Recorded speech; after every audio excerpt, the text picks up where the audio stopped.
Good afternoon. My name is Laura Hill, for those who don't know me, and I am the founder and the director of the Virginia Racial Healing Institute. And we are honored to have you here today for our 4th annual Heal Williamsburg, Heal the Nation Community Day. Now, we have 3 community events yearly. In January, we have our National Day of Racial Healing. We join communities nationwide in bringing the community together to foster racial reconciliation and healing. And then in June, we have our Journey to Racial Healing. Is there anybody that was here for our National Day of Racial Healing? If you were, we were at Corey's Southern Catering. And then the Journey to Racial Healing was at the Stryker Center with the Hairston men, the 2 men that were working. They were working together, and they found out they were connected. They were what's called linked descendants. They're connected through their ancestry. But this event is special. This Heal Williamsburg, Heal the Nation community event started during a time of racial unrest. It started after the George Floyd murder in 2020. And we wanted to hear from our community leaders. We wanted to find out what they were doing to bring about change, to bring about racial healing in the community. And in fact, there are some people that were here for our very first rally. So if you were here at that very first rally, just raise your hand. I know we had some speakers. Reverend Davis spoke at the second one. We had them at Colonial Williamsburg.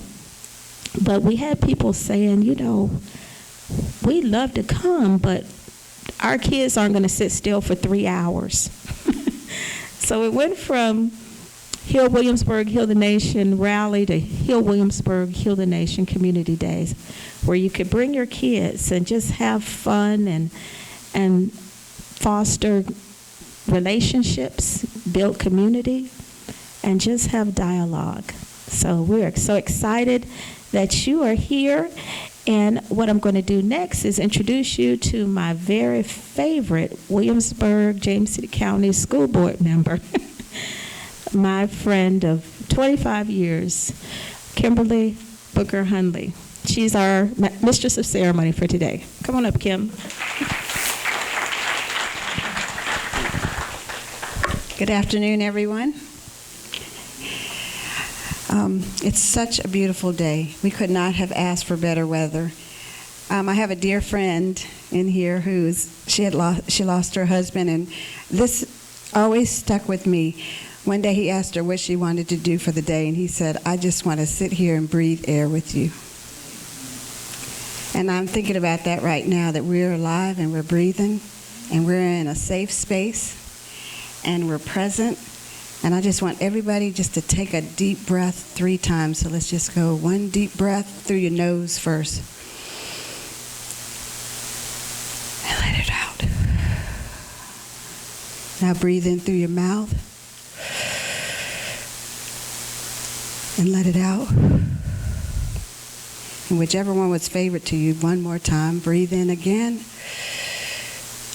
And let it out. And we teach children to do that. It helps to self-regulate. It makes you feel a lot better. You all feel better? Just letting go of everything that's happening, and we're here in a safe space.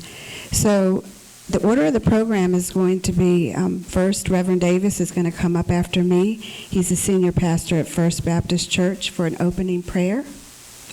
And then we will have a drumming circle with Adam Kennedy.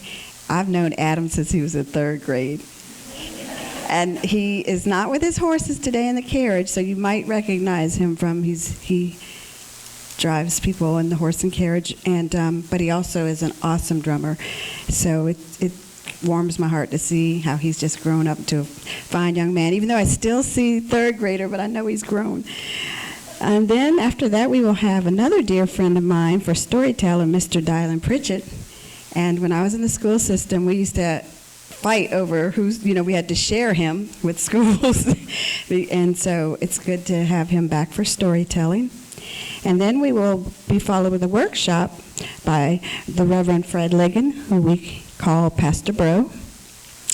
And he will be sharing with you. And then I will have the Children for Arts and Craft. Right now it's just Joel and I, but any of you want to be a kid again for just a hot minute can come out with us. We've got pumpkins, rocks, and stories, and so we'll be out there. And then we will break for refreshments at 2, from 2 to 2:30. And after that, the community forum will start, which you will see on pages 4 and 5. And then we'll have closing remarks from Miss Laura Hill. So thank you very much. So right now we'll have Reverend Davis come on up.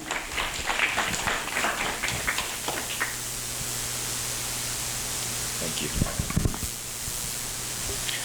Let us pray. Father God, we just want to thank you for this opportunity to come together, to do our best to have racial healing, to promote racial healing, and be involved with racial healing. And Lord, that brief breathing exercise we just finished, it reminds me that when you came back after you rose from the dead, that you breathed on them, that they would have the courage and that they would have what it would take in order to go and advance your kingdom. We pray that you continue to breathe on us as we try to heal our sick nation, as we try to heal communities and bring us all together because we are your children. From one blood you made all nations of people. And before you would go and give yourself to sacrifice for our salvation, you said in your last prayer, Lord, make them one. Because you knew, Lord, that the disunity within the body would cause the work of the kingdom to be arrested. But Father, we thank you that you're still breathing on us. We pray you to continue to breathe on this racial healing committee and continue to breathe on all participants. And even when we leave this place, continue to breathe on us that we can push toward racial healing. Because, Lord, when one is hurting, we all are hurting. When one can't see, we all are blind. So help us to do the work of the kingdom and to usher many souls out of this dark, sinful, evil, unjust world into a world of the kingdom of God, where we can praise thee forevermore. These and all blessings we ask in our Son Jesus' name, and the people of God said, amen. Amen. As I said before, this is a safe place. We're going to step out our comfort zones because Adam is going to lead us in a drum circle. So don't be shy. Come on up. It's good. We've got limbs to move and maybe some chanting involved. So don't worry about what anybody's thinking. Just have some fun. All right. Good afternoon. How are y'all? All right. So, as she said, we're going to do a little bit of an abbreviation of a drum circle. So I'm going to give you just a quick history lesson of what you've got in front of you, all right? So first thing that you have, which was the thing that fell and made all the noise, I wanted to let you know it's here. So this was called an Akun bell. So say Akun, Akun, and bell, all right? So most people would call it a cowbell, right? So there's nothing wrong with calling it a cowbell at all. There's absolutely nothing wrong with calling this a cowbell. So I'm going to say that again. If you call this a cowbell, nobody who knows music is going to get upset with you. If you have somebody who wants to be politically correct, then they're going to say, well, technically it's not a cowbell. It would be known as more of a hand drum because you still play it with your hand. And guess what? And I would still go and argue against that person because technically we really want to play with it and go politically. Look at the shape of this one right here. So see how the shape of that one is right there? Technically it has no batter head. So if you don't have a batter head, technically it cannot be a drum. However, because it has two sides to it, and if you really wanted to go back to geometry, we could play on this side, we could play here, we could play there, we could play there. all of those can be what's known as a hammer. So the hammer is not always what's in your head. So if you had to do a musical class, somebody says, what's known as a hammer? That's a trick question. Typically, your stick here is known as your hammer. But we're not going to make you have to remember all that, all right? So this is known as an akun bell. So there's your akun bell or your cowbell. So typically what's going to start any rhythm is generally the bell. It's not always going to start it, but generally it is going to start the rhythm. The reason why, it is your metronome. So if you think about the expression of, oh, you know, white folks ain't got rhythm, or all black folks got rhythm, I can tell you it ain't true. And that metronome is used to be able to keep the pace. It's also used to be able to keep everyone together. For instance, most people, if they're going to count a musical connotation, they usually count it wrong because they go 1, 2, 3, 4. So if you go 1, 2, 3, 4, guess what? You fail. Because there's what we would call syncopation that's in between. So anytime you have a breath, or anytime you take that pause, that's a musical abbreviation that's right there. So if you wanted to be technical and count it, think about a drum set. It would go 1 and 2 and 3 and 4 and. Now think about a caterpillar's legs. You got to put that E in there. 1 and 2 and 3 and 4 and. You get that right there? Now you go 1 E and a, 2 E and a, 3 E and a, 4 E and a, and on to the next thing. And so that musical connotation will keep on growing. Why most people go with 4/4 instead of anything else?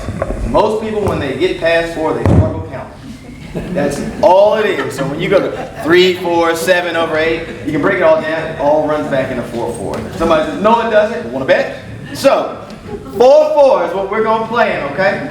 And if you listen to most musical, rhythms that come from African environments, they typically are going to play on the upbeat, not on the downbeat. So when you are in your car and your head's going like that, that's simple downbeat right there. What you tapping your foot on, that's your downbeat.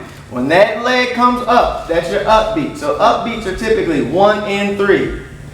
Most people are going to say, oh, I need that 2 and 4, until you break it down for them. Because when you start listening to Latin music, which comes from the salsa, which is an African war dance, you still listen to that. It's got that 1 and 3, but then it gives you the hesitation on 4, because that's your pickup note or your grace note, which comes on in. And guess what? We know that Ignatius Sancho, who was writing music for Beethoven, was talking about that. So nobody can say, oh, well, it was by coincidence. They had broken that musical connotation down. So what I'm going to get y'all to do is I'm going to get everybody to clap. 1, 2, 3, 4. And that's what I'm going to play on here. You ready? All right, here we go. 1, 2,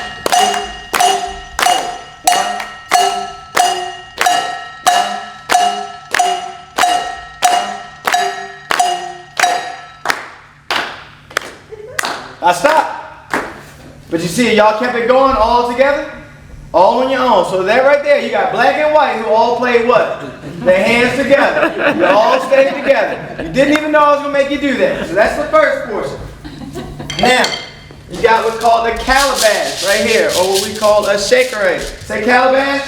Calabash. Say shakerette. Shakerette. All right, typically, you get people who go, oh, this is like a maraca. In a way, yeah, except the seeds are on the outside. So this right here can be played by men totally different. They'll throw it back and forth. Sometimes you see them shaking it like this. Sometimes you see ladies playing it where it's leg, hand, leg, leg, hand, leg, leg, hand, leg, leg, hand, leg. Why is it played different? Because guess what? Texas and Virginia don't all say the same thing.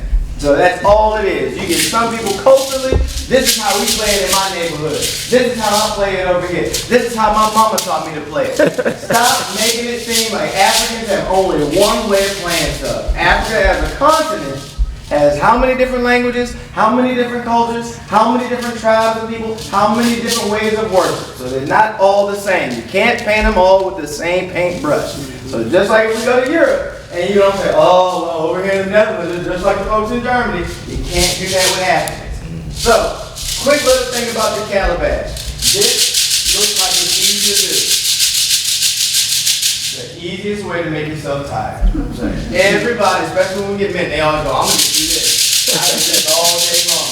And And you think about how weak your wrist muscle is, and you get a minute through that, and you're like, Lord, this is like holding a gallon of milk. So think about that gallon of milk is 8 pounds when you go in the store with your mama, and she keep on talking all day long, because she saw your cousin, she saw somebody else.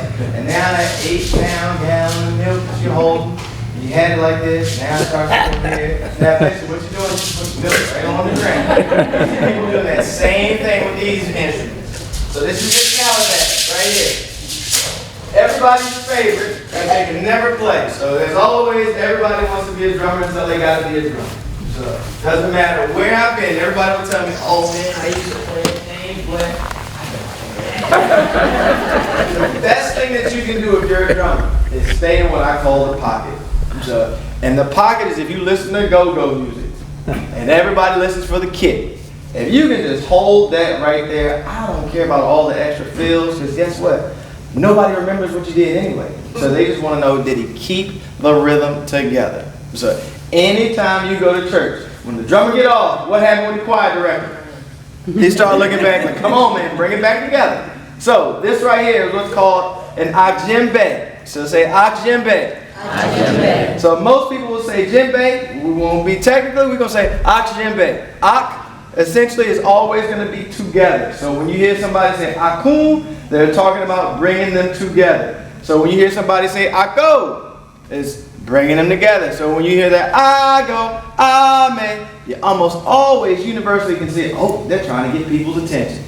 So with the drum, I'm going to say this real fast because I know we got some folks in here that are always going to say, Andrew, you got to talk about the sounds of the drum. It's going to make noise in here because we've got really good acoustics. So I'm going to take my right hand, all right? My right hand is going to play what we call a pa or a ta. So that's your pa or your ta. It's right on the corner of that drum. You get that sound right there.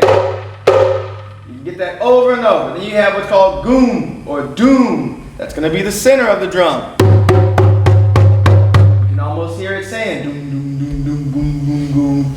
And then you get what's known as a go, which is on the sides. Typically that's played like that.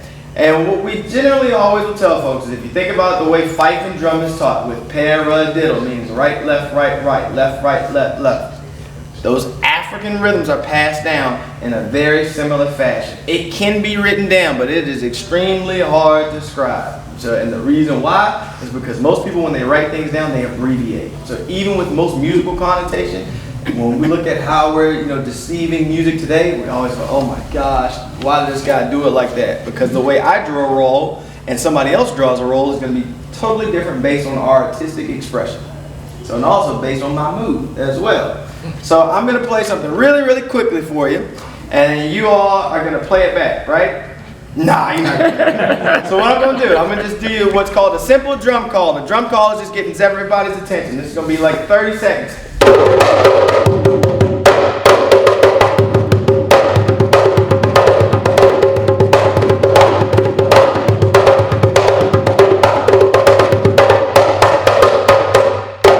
That's your drum call. Next thing that would happen, somebody else would play. Somebody else would play. And eventually, what does everybody do? Oh, where's that coming from? And then it gathers those people together. So what we're going to do, I'm going to get everybody to stand up because I know you're in your comfort zone. We're not going to make a circle right now, but I'm going to just teach y'all a really, really quick rhythm. And the first thing I'm going to do, I'm going to get my mom, and she always knows that I'm going to grab her. Then I'm going to get Dylan, and he knows I'm going to grab him as well. And we're going to show you what the power of 3 people just playing in the pocket can do, and we're going to pass it to y'all, all right? You ready for it? Yes. All right, everybody got to stand up. Come on, stand up. All right? So as you stand up, what I want you to do, I want you to look to your left, look to your right. Don't worry about it, because guess what? People over here are like, oh my gosh, I hope he doesn't pick on me. Everybody's got that same feeling. Mom, come here. So, and if Dollar, if you don't mind coming up, what we're going to do, we're going to just play a real simple, universal rhythm that if you worked in Colonial Williamsburg, everybody in their mom has been taught this rhythm. So we're going to play it for you, and whichever one y'all want to get, all right? And then all you got to do is, I'm going to get you can do that. All you got to do is just clap your hands like this, all right? So we're going to do it together. We're going to do that. And you feel how you get that strong sound right there? Now, what we're going to do, I I'm gonna get challenged to get that clap. 1, 2, go hard. Clap, 1, 2, go hard. Clap, 1, 2, go hard. Clap, 1, 2, go hard. Here comes my mom with that leg, hand, leg. Leg, hand, leg. Leg, hand, leg. Leg, hand, leg. Leg, hand, leg. Leg, hand, leg. Leg, hand, leg. Hear how it is? Now we're gonna put the drum in there. Here we go.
Y'all see where everybody got that? Oh, God. Oh, man. Glad you just picked on them. Well, good. Guess what? We're going to do one more real quick thing. And the reason why we're going to do that one more real quick thing is I like the way we pass things off. So you got to always warm up your folks. And the reason why, the storyteller who's going to come behind me, he's going to always say, you know, the audience has to be there because he can give you the best story in the world. And if you sit there like a bump on a log, you make it hard for him to be able to pull. We've all been somewhere where you go into a room and this is, Lord, this person sucked all the air out of it. Oh, Lord. So, this is what we're going to do. Real quick. And I mean super duper quick. I'm going to teach y'all a real quick game, all right? First thing you got to do is stomp the ground 2 times, okay? So you're going to pat the ground, because I don't want us to put a hole in this place in Legacy Hall. You're going to stomp the ground like this. 1, 2. All right, so here you go. 1, 2. Now pat the thighs twice. 1, 2. Now clap your hands twice. 1, 2. Now snap your fingers twice. 1, 2. So we're going to do that 3 times, moving from the ground up. And we're going to keep it at that same metronome, all right? Here we go. Stomp. Pat, pat, pat, pat, snap, snap, stomp, stomp, pat, pat, pat, snap, snap, stomp, stomp, pat, pat, pat, pat, snap, snap. All right, so that's the easy part. Now, if y'all remember doing patty cake and double dutch, this is gonna take you back to your neighborhood because when you go out there and start coloring those pumpkins, you're gonna feel like a real kid again. All right, so. The words that I'm going to give you, I want you to listen to them first, and then I'm going to bring you in and you're going to sing. Because people will jump in this real fast, and next thing you know, they're like, ooh, I'm sorry. So here go the words, all right? It's two-way, two-way, marimba, two-way, two-way. Two-way, two-way, marimba, two-way, two-way, no marimba. Two-way, two-way, marimba, two-way, two-way. Sing a little louder. Two-way, two-way, marimba, two-way, two-way. A little bit louder. Two-way, two-way, marimba, two-way, two-way. All right, now stop. So we're gonna make everybody who didn't come in here who was worried about, oh, should I go in here? Ooh, they sound like they having a good time. Because that's what we want them to know that, oh, yes, we are. So we're gonna put those two things together. We're gonna do the stomp, stomp, pat, pat with the two-way marimba, all right? And we're gonna start off really, really slow. And then we're gonna speed you on up. Then I might slow you back down, all right? You ready for it? All right, here we go. All right, don't let the pastor make y'all look bad now. Either one of the pastors. All right, here we go slow. All right, stomp, stomp, pat, pat, pat, snap, snap, stomp, stomp, pat, pat, pat, and sing with me. Two-way, two-way, marimba, two-way, two-way, nice and steady. Two-way, two-way, marimba, two-way, two-way, keep it like this. Two-way, two-way, marimba, two-way, two-way, a little bit slower. Two-way, two-way, marimba, two-way, two-way, barely moving. Two-way, two-way, marimba, two-way, two-way, we're even crawling. Two-way, two-way, marimba, two-way, two-way, a little bit faster. Two-way, two-way, marimba, two-way, two-way, speed it up. Two-way, two-way, marimba, two-way, two-way, a little bit faster. Two-way, two-way, marimba, two-way, two-way, get it moving. Two-way, two-way, marimba, two-way, two-way, faster. Two-way, two-way, marimba, two-way, speed it up. Two-way, two-way, I see you, water. So, y'all see just how fast all of a sudden we got serious and competitive because it was like, ooh, I want my neighbor out. We started doing the keeping up with the Joneses. So last thing I'm going to say is that before you sit down, thank you all, thank you for coming together because this really means a lot. As you look around the room, remember that you cannot do any racial healing without one another. So thank you all.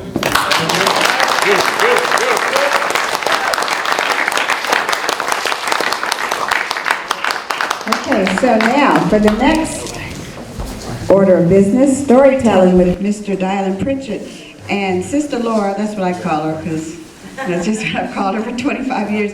She does not want to look around this room and see any spectators, only participants. So everybody has to be participating.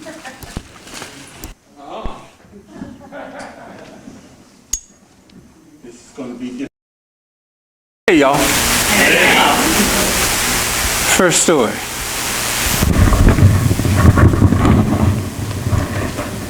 This works? Yep. Yeah. Good. A boy once heard a beautiful music. When he walked into the forest, there on a limb sat this beautiful bird, singing this beautiful music. And the boy, he admired it. But he noticed the bird was hungry. So he held out his hand, bird jumped into his palm. He placed it into his pocket and took it home to feed it. When the father came home, the father asked, "Why are you feeding this senseless bird?" But the boy was persuasive. So he fed bird, and he let bird go. The next day, the boy heard another beautiful song. And when he walked into the forest, there on that same limb sat that same bird singing another beautiful song. And the boy, he admired it. But he noticed the bird was hungry. So he held out his hand, bird jumped into its palm. He placed it into his pocket and took it home to feed it.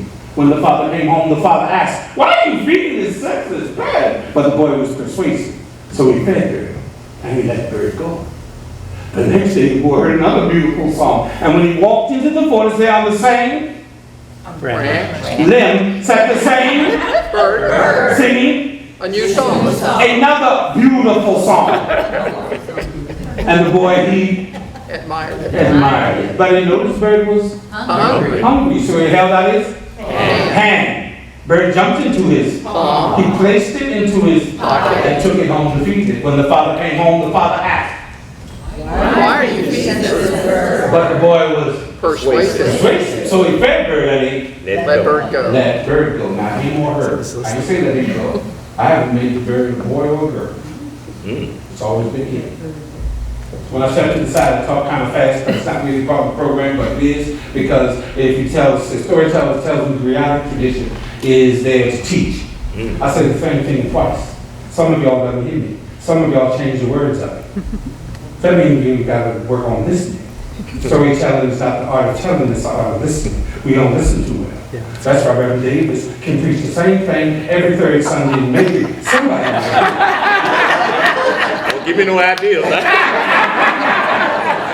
You know? And that's why we sometimes don't understand something, because somebody will say something and then we tell somebody else that's totally different, and somebody else totally different because you didn't hear what they said the first time. That's right. That's why listening is important. It's all about listening. The next day the boy heard another beautiful song. And when he walked into the forest, they on the same limbs had the same Bird. singing another beautiful song. And the boy, he Admire. but you know this bird was hungry. So he held out his hand. Bird jumped into his palm. He placed it into his pocket and took it home to feed it. When the father came home, the father asked, but the boy was Persuasive. so he fed Bird and he Let the bird go. let Bird go. That's okay, because sometimes it takes folks a while. Even after you tell them what's going on, it takes them a while to figure it out. Racial healing takes some time for somebody to figure it out. Sometimes it takes Grandpa sitting there, and finally you hear Grandpa say that word. You say, Grandpa, we don't call black people that no more. That's right. Sometimes it takes time to do that. Don't mean you didn't hear it. Don't mean you changed nothing. It's just that you say, oh, okay. And what was the one thing the one line that everybody remembered? Why are you feeding this senseless bird? Everybody know anger. Sometimes you got to raise your voice and people go, because they'll remember what you say. But if you talk to them calmly, sometimes they no! That's not what I'm saying. Sometimes we might have to do that. Don't get the black folks out of attitude. No, you're angry black woman. You talk so loud. No, she mean what she's saying. Listen. The next day, the boy heard another beautiful song. When he walked into the forest, there on that same limb sat that same bird singing yet another beautiful song. And the boy, he still admired it. But he noticed the bird was still hungry. So he held out his hand, bird jumped into his palm. He placed it into his pocket and took it home to feed it. When the father came home, the father told the boy to go away. And when the boy left, the father killed the bird. When he killed the bird, he killed the music. He robbed the forest of some of its beauty. Why did the father kill the bird? Because y'all won't say nothing. So why did the father kill the bird? He didn't get it. He didn't get it. He thought it was senseless. Thought it was senseless. How could you say anything else? That's all he asked. That's why he feeding the senseless bird. He didn't say nothing. And if you talk long enough, some of y'all gonna be saying, well, he got tired of the bird eating because every time, food is expensive. There's inflation going on, all this stuff. We've come up with reasons, but it might not be. The story ain't say none of that. He called the bird senseless. Why did he call the bird senseless? Because he didn't listen. Didn't listen to what? The boy, the bird, Beautiful song. the storyteller. Which mean he didn't listen? He never heard the music. He ain't know that. Every time he came home, the bird eating. And he said, why are you feeding the bird? The boy never answered him. He didn't know the bird could sing. That's why it was senseless. Whose fault is it the bird is dead? Some of y'all, we got some thieves in here. Which means you won't give you the answer. Just say, I don't know, I ain't gonna think about it. Come on, tell me. Lord, it's the boy's fault? Yes. He just didn't answer a question, y'all. The story said the father killed the bird. What story y'all hear? Father killed the bird. Maybe it was the attitude that he asked him, why are you feeding that senseless bird? Ladies, you heard the same thing. Why you going out with that stupid boy? What were you supposed to say? I don't know. I like stupid boys like that. So, you know, why don't you pull up your pants? Nobody wants to see all that. Look at you. You look, oh. I tell young people, though, answer the question. Get rid of the attitude. And sometimes we need to get rid of the attitude and say, what is it you're really asking? Because the father could have asked it a different way. He didn't get an answer the first time. He should have came back and said, you know, you feed this bird every day. There must be something special going on. Can you tell me? Just asking him a different way. Maybe that bird should be still alive. But the father killed the bird. It's the adult's job to talk to our children and get the answer that we're looking for. And we might just have an attitude when we ask it or just ain't asking it right. Switch up. Why was the boy feeding the bird? He was hungry. Because the bird was hungry. But it was hungry, but no. It was the music. Oh, he knew if the bird would die in the music, I got to feed the bird. Those things that we love, we have to feed it. And not just feed it, but what keeps it alive? You have to share it. Because the father don't know the beauty of the bird. And if the boy would have simply said, Dad, this bird can sing. Every day he's singing a different song over there. So he's singing that music together. That bird would still be alive. But he didn't say none of that. You know, he didn't say none of that. But if he would have shared it, the father would have said, yeah, we got to keep this bird alive. And he'd help keep it going. So although it's the same words of the same story over and over, that's a deep story, y'all. It's more than just that surface thing. And so when we are trying to heal, trying to understand each other, it might take that extra question. You know, it might, asking it a different way. But the bottom line, as I began, was we got to be listening. And we got to be listening. Because a lot of stuff that's said ain't really understood. Sometimes we got to see it, you know, and we see pain. That's another story. I should tell that story. I ain't got time to tell that story. But, you know, we see pain in eyes and words. And so as long as we tell our story with our words, how we feel, and somebody is listening, then this healing stuff, you know, it's kind of easy. But sometimes we ain't listening. Or we change what we hear to make it mean what we want it to mean, rather than what's truly said. Thank you.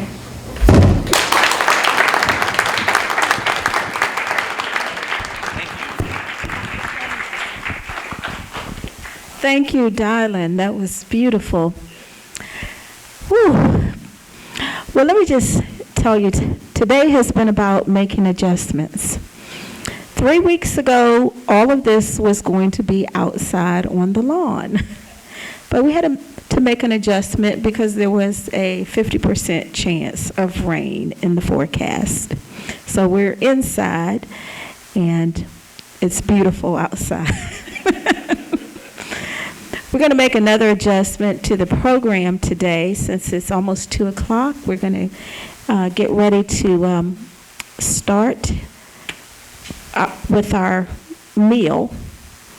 And I talked to Reverend Ligon, and he said, I will forgo my workshop, which is hard for him. He's the pastor. He likes to talk.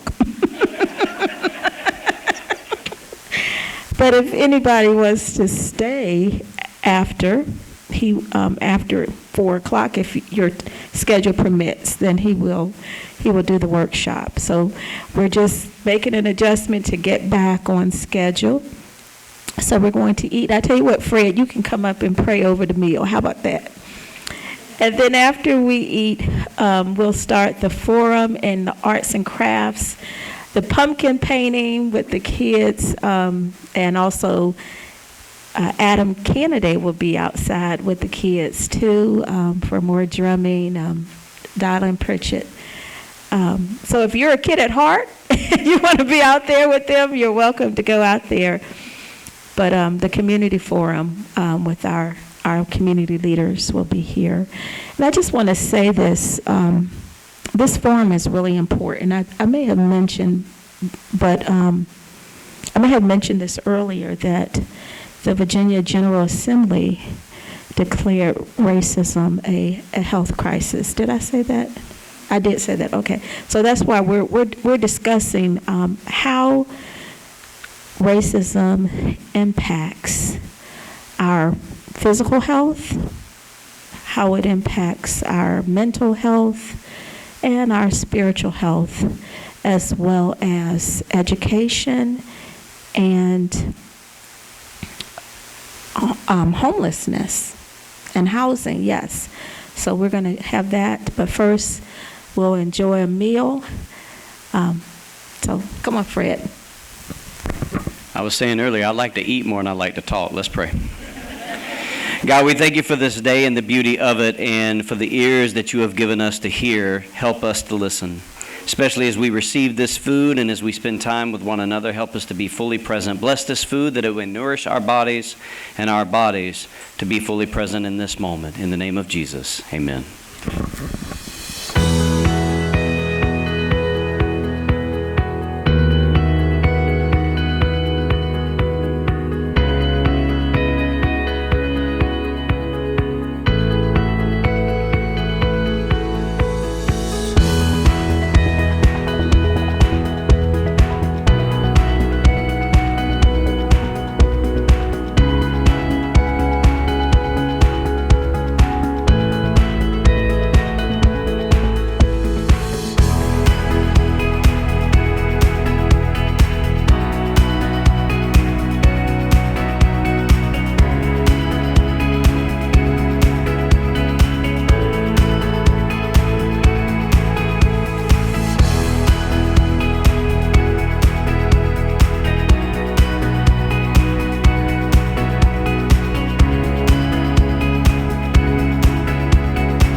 All right.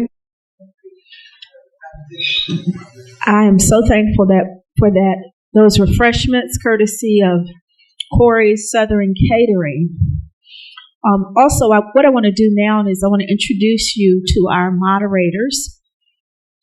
They are board members of the Virginia Racial Healing Institute.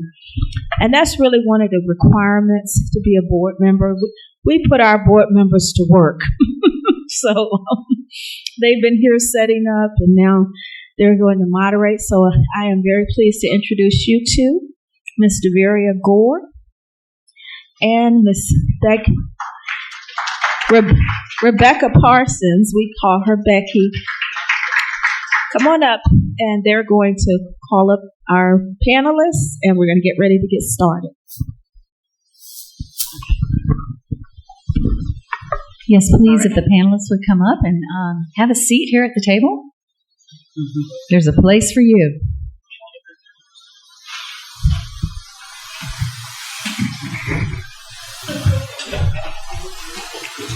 And we thank each and every one of you for joining us today.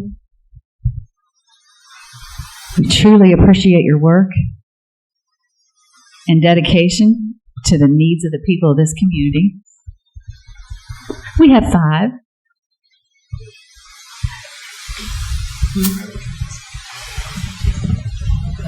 As we've been saying, this is the centerpiece of a community forum. We want to hear from our leaders. And as Dylan Pritchett told us, we're not just going to hear, we're going to listen. We're going to learn while we hear from them and as they talk to us about the different areas that are affected by by racism. It's with a shared commitment that we're going to be confronting an issue that continues to affect our societies. The impact of racism affects the whole community, all the well-being of our communities. And we hope in this environment we're going to have an open dialogue, a safe space, as Laura has said, and we're going to learn more about these issues and how they affect all the different areas we talked about on our physical, mental, spiritual health, as well as education and housing. When we listen, we can understand. We hear the things, and then to help with understanding, to try to move forward to see what solutions we can find, how we as individuals and as a community can move forward to make this a stronger, better community for all of its citizens. So I'd like to introduce the panel. First here we have Reverend Fred Ligon, and he is the founder of 3E Restoration and will speak about housing and displacement today. Next we have Mr. Pearl Gross, who is the Crow owner and licensed professional counselor of PeaceNet Counseling. Thank you so much. Next, you've met our Reverend Reginald F. Davis, the senior pastor of the historic First Baptist Church here in Williamsburg. And next to him is Dr. Crystal Laster Haskins, the director of Equity Assessment and Strategic Operations in Newport News Public Schools. And next we have Ms. Carolyn Ashley, the Director of Patient Care at Centera Williamsburg Regional Medical Center. And we're so glad to have you.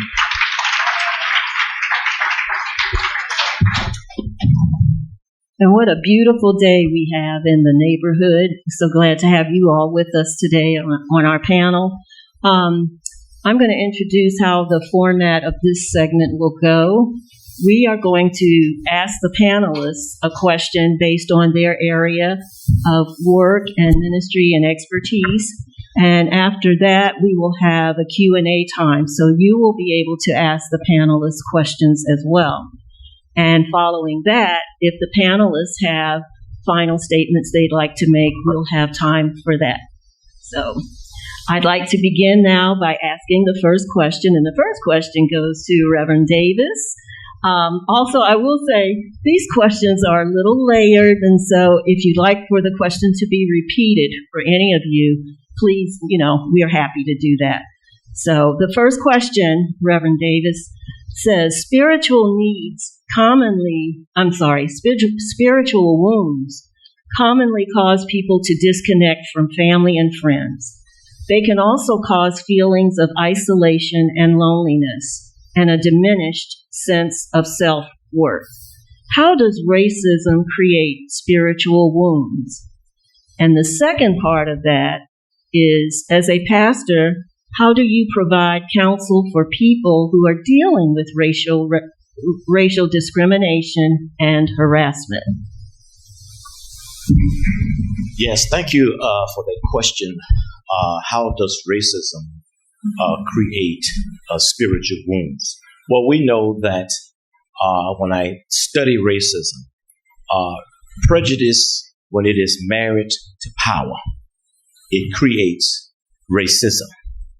And when a people have been told or victims of racism, it does affect who they are. It creates spiritual wounds, even within the oppressed group when it comes to color differentiation, light-skinned against the dark-skinned. And you have some parents, if they don't watch it, they'll treat the lighter hue children better than the darker hue. And that creates spiritual wounds within children when they don't feel like they are getting the same type of love, the same type of emotional support as the light-skinned children. So we know that happens. but also it happens in schools. It happens in churches. Certain people cannot do certain things because they look darker. So all of those things began to manifest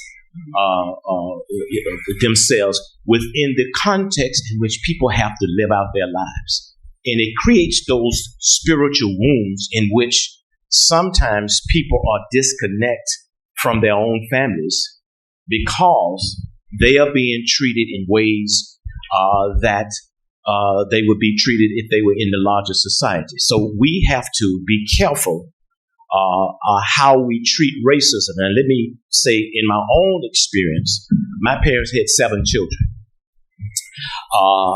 Quite naturally, I have a brother too, much darker than the rest of us, but we loved each other. And my father would not allow certain words to be used in the home to further the spiritual wounds that society was already putting on us. So there's certain things he just didn't allow. The N-word, that's the reason why I'm totally against the N-word, whether it comes from the mouth of a black person or comes from the mouth of a white person, is poisonous.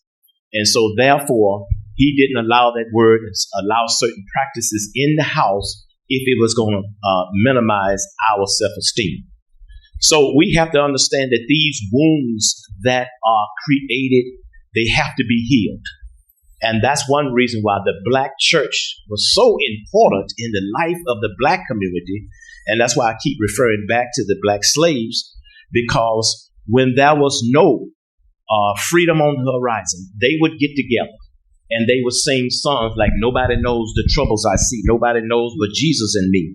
But as they continued to come together and continue to sing, then somebody would also say, "But I'm glad that troubles don't last always." So they began to heal themselves because they knew that we are the ones that we've been waiting for as far as in the community. Now, nobody else may try to heal our wounds, but let us come together and heal our wounds ourselves, because we may not be in a position of power to change the dynamics within society, but we can change those dynamics within our own churches and within our own communities. So that's one way that we can help heal the spiritual wounds created by racism and oppression.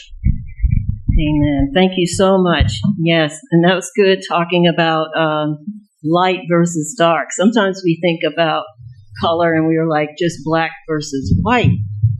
And there is that piece where it filters sometimes further than that, and that light versus dark, even within households, that is something to reckon with and see about bringing unity and a unifying spirit behind that.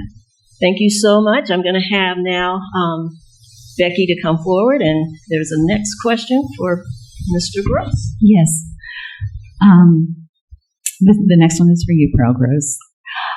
It says a study published in the Journal of Applied Developmental Psychology examined how often black teens experience racial discrimination.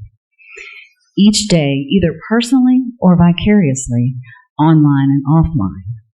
How does being subjected to racism over a period of time impact a person's mental health? And following up on that, what are the signs of mental stress associated with racism, and maybe some strategies you use to help people become mentally healthy? That's a lot. Go. Read the first part. Sure. These are layered, as Devarius said. And so wanted to talk about how often black teens experience racial discrimination each day. And then how does being subjected to racism over a period of time affect a person's mental health? Well, let me just start off by saying that we know and kind of understand at this point. So I think everybody in here understands that racism causes trauma. Trauma, we know, is a direct link to mental health distress, mental health issues. And so when you're talking about teenagers who are subjected to racism, discrimination, prejudice, social bias, regular bias each day, you're inherently talking about subtle microaggressions, subtle racism, subtle traumas that they're experiencing every day, almost in every fashion, in every avenue of their lives. How do you get away from chronic stress when you're subjected to it in almost every single aspect of your life? When you're afraid to drive down to the food line or to the local store because you might get stopped for a taillight, you might not go home. When you were talking about internalized racism, when you have people of your own color who might be discrediting you because you look a certain different way or you may talk a different way. So our teenagers are being exposed to that every single day in a lot of different capacities. And you see it online with the bullying and harassment.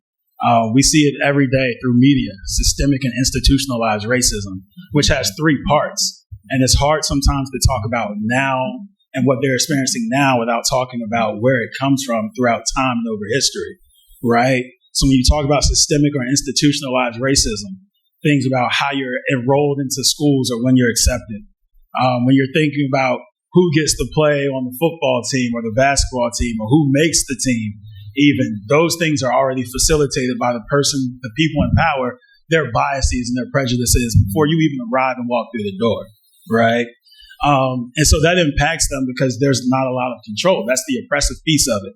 When you're denied resources, right, because of the way you look or where you come from, and they're withheld from you.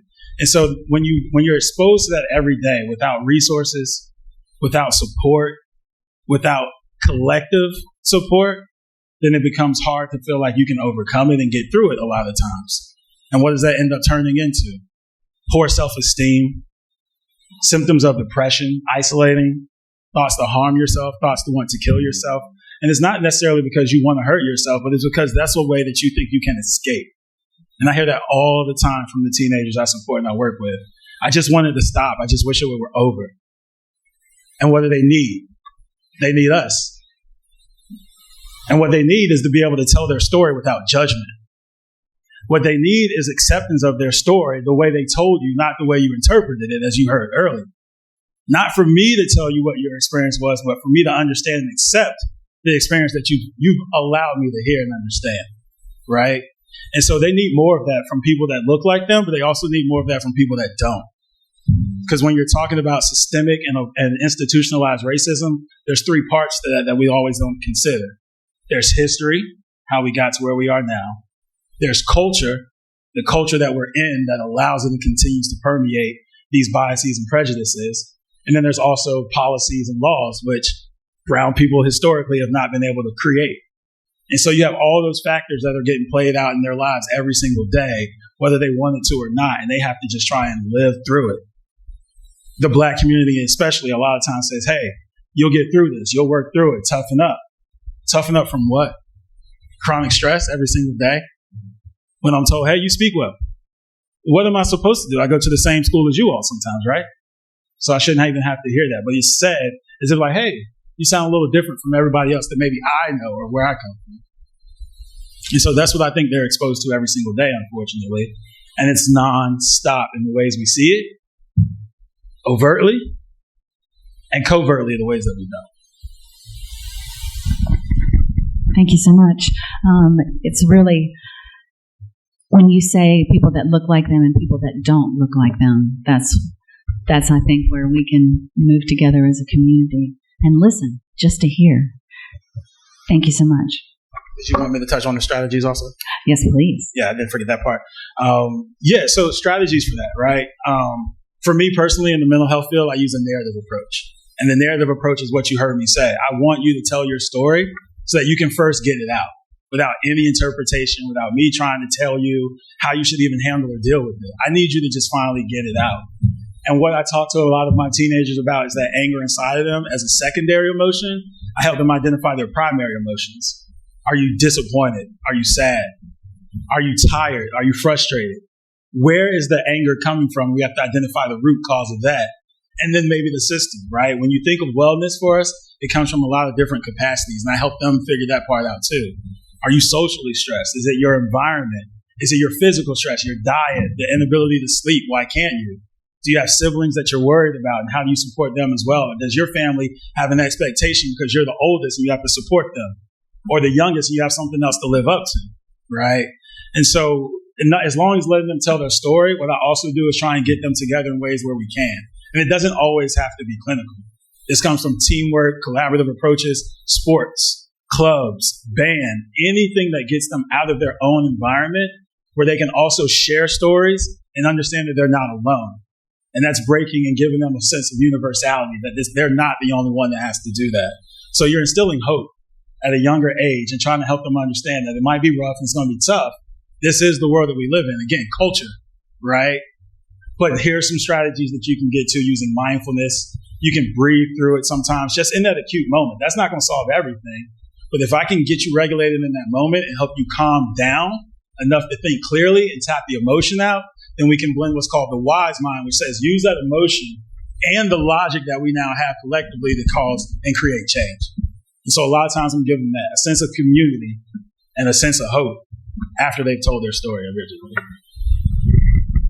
Yeah, let's catch them younger so that we don't have to, so that we can change things as we move forward into the next generation. Thank you. And now Barry. All right, our next question. This is for Miss Ashley. I have a daughter named Ashley, her first name, so I will remember you. Miss Ashley, the question is, the coronavirus pandemic exposed significant racial disparities in healthcare. How is Sentara Health addressing health inequities to help people to lead healthier lives? And also, what is being done to ensure that patient care experiences are equitable? Hi, thank you, everyone. I appreciate the opportunity to be here and a part of this forum. I think it's important that we all kind of come together as a community to have these discussions. And so when we talk about what Sentara is doing, we know that when we talk about the physical impact, that you can have stress factors that come along with racism. And so we have opportunities in the healthcare setting to make sure that we are providing healthcare that's appropriate for everyone, regardless of the skin color. And so with that, there's stereotypes and there's biases that are oftentimes associated with your different races and different ethnicities. And so when we look at that, trying to make sure that the people that we're hiring at Sentara, and I'll speak about Sentara in general. You mentioned Sentara and not just healthcare and healthcare overall. But when we look at the people that we're hiring at Sentara, trying to make sure that we have the right people there, that we have a variety, a diverse population there to be able to provide care for the diverse community that we have. So there are times that we have to pause for a minute and realize that there's reluctance amongst our community. There's reluctance when there's racism involved to get the help that they may need. And so how do we break down those barriers? How do we make sure that we're providing that care for our patients? And so with that, we know that stress is a part of what our patients are feeling. We know that prevention, if we go into the community, put into place things that can prevent patients from getting sick and being, I guess I'll say being, I hate for lack of better words, too sick.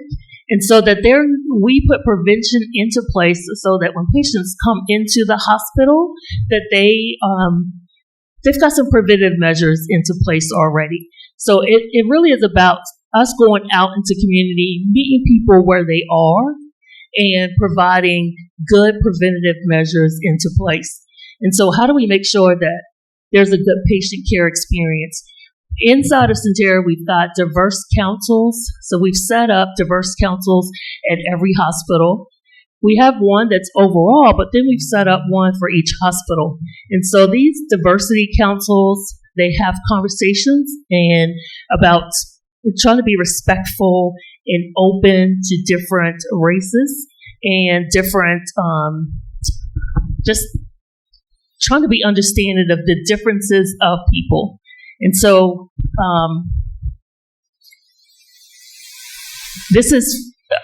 we've done this over the last couple of years, had these diverse councils. And so we opened that up to internally to our employees, but also we've allowed community folks to come in and talk to us a little bit about things that are going on in the community, being able to share that with our employees.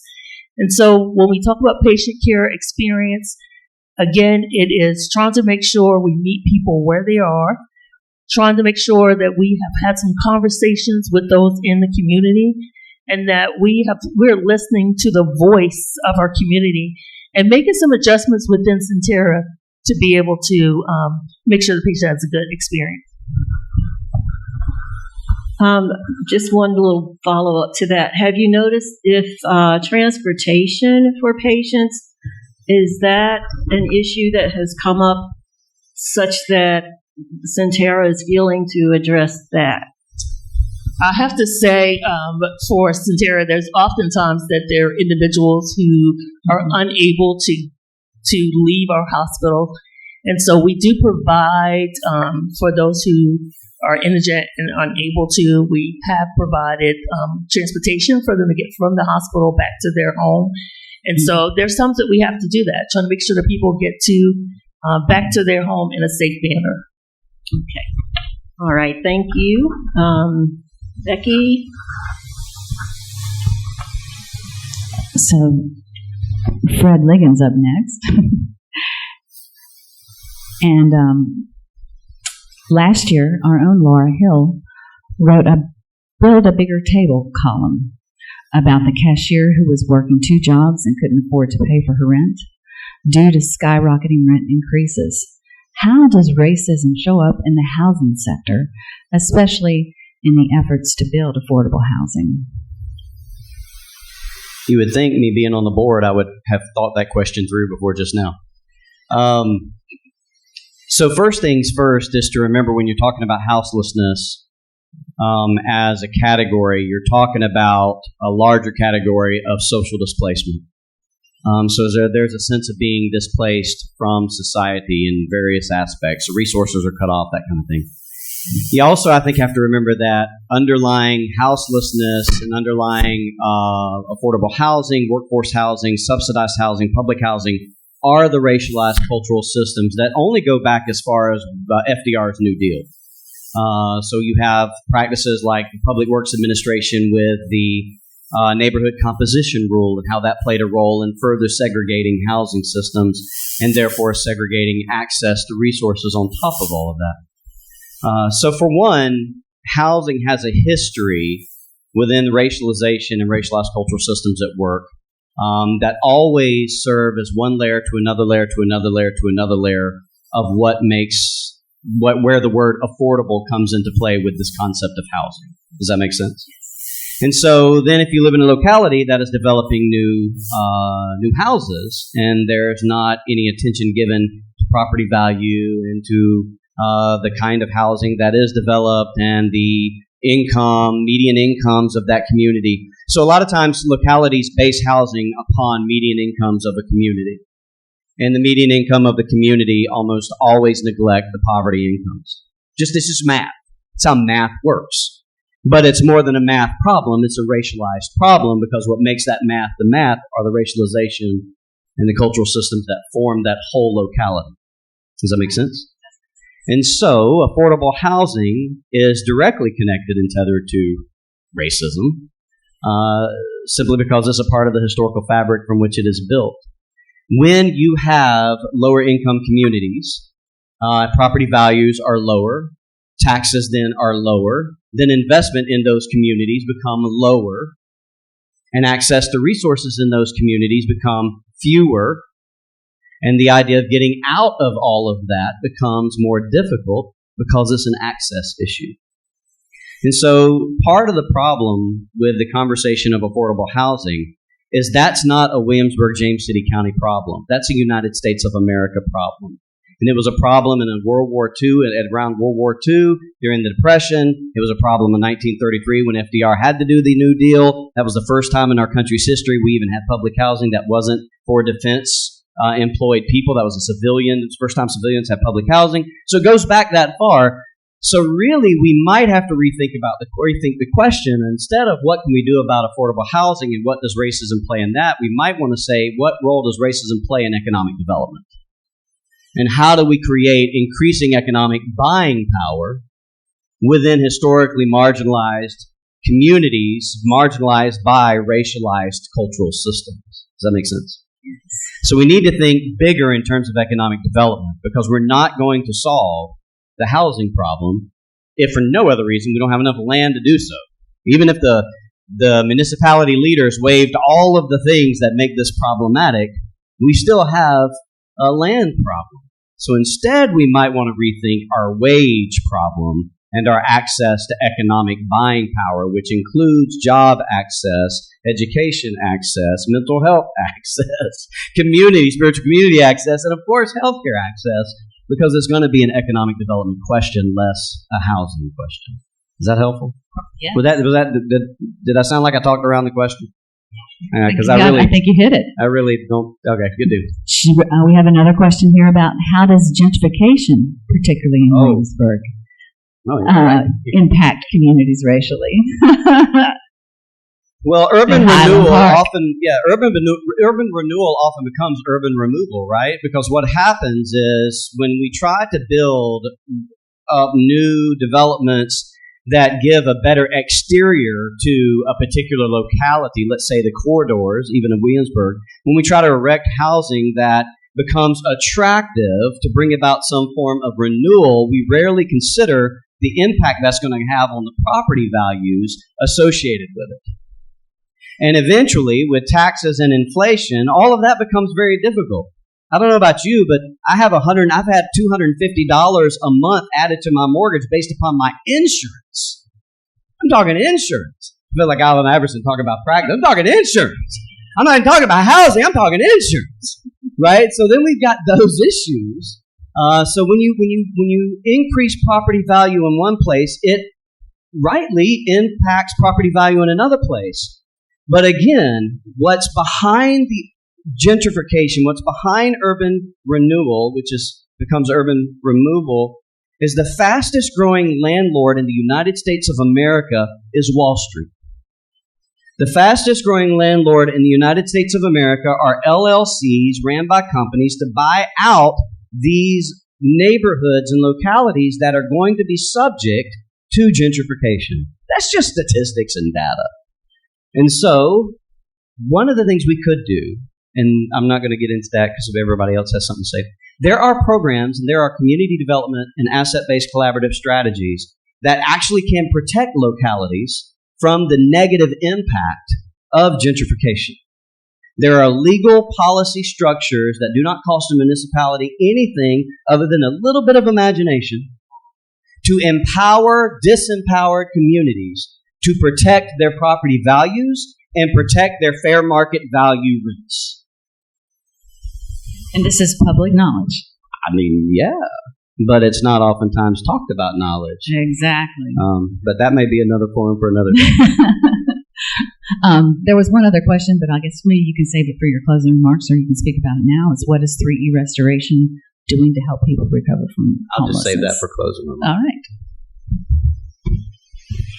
Okay. How's everybody doing? Yes. All right. This next question goes to a dear friend of mine, Crystal. I'll call her Crystal. We worked together a decade ago. It's been a long time. So glad to see you today, Dr. Lassiter. But the question is just a comment and then two questions.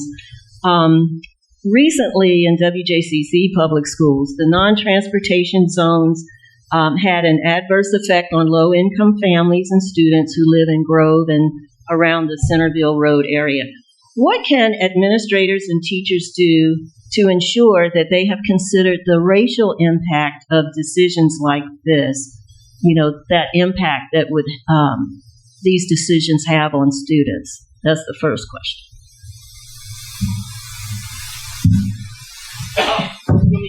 Oh, I can give you the second one also. Okay. What strategies are you using to help students, teachers, and administrators to overcome the effects of racism in the classroom? So what's going on in that classroom? I hear racial impact with teachers and administrators. Y'all, Miss Gore is the sweetest lady on the face of the earth. I'll say that first. On the face of, she has like a halo. Oh. She walks around with just a halo. But so let's talk about the teachers and administrators. What can they do to consider, anticipate racial inequality, inequitable practices, right?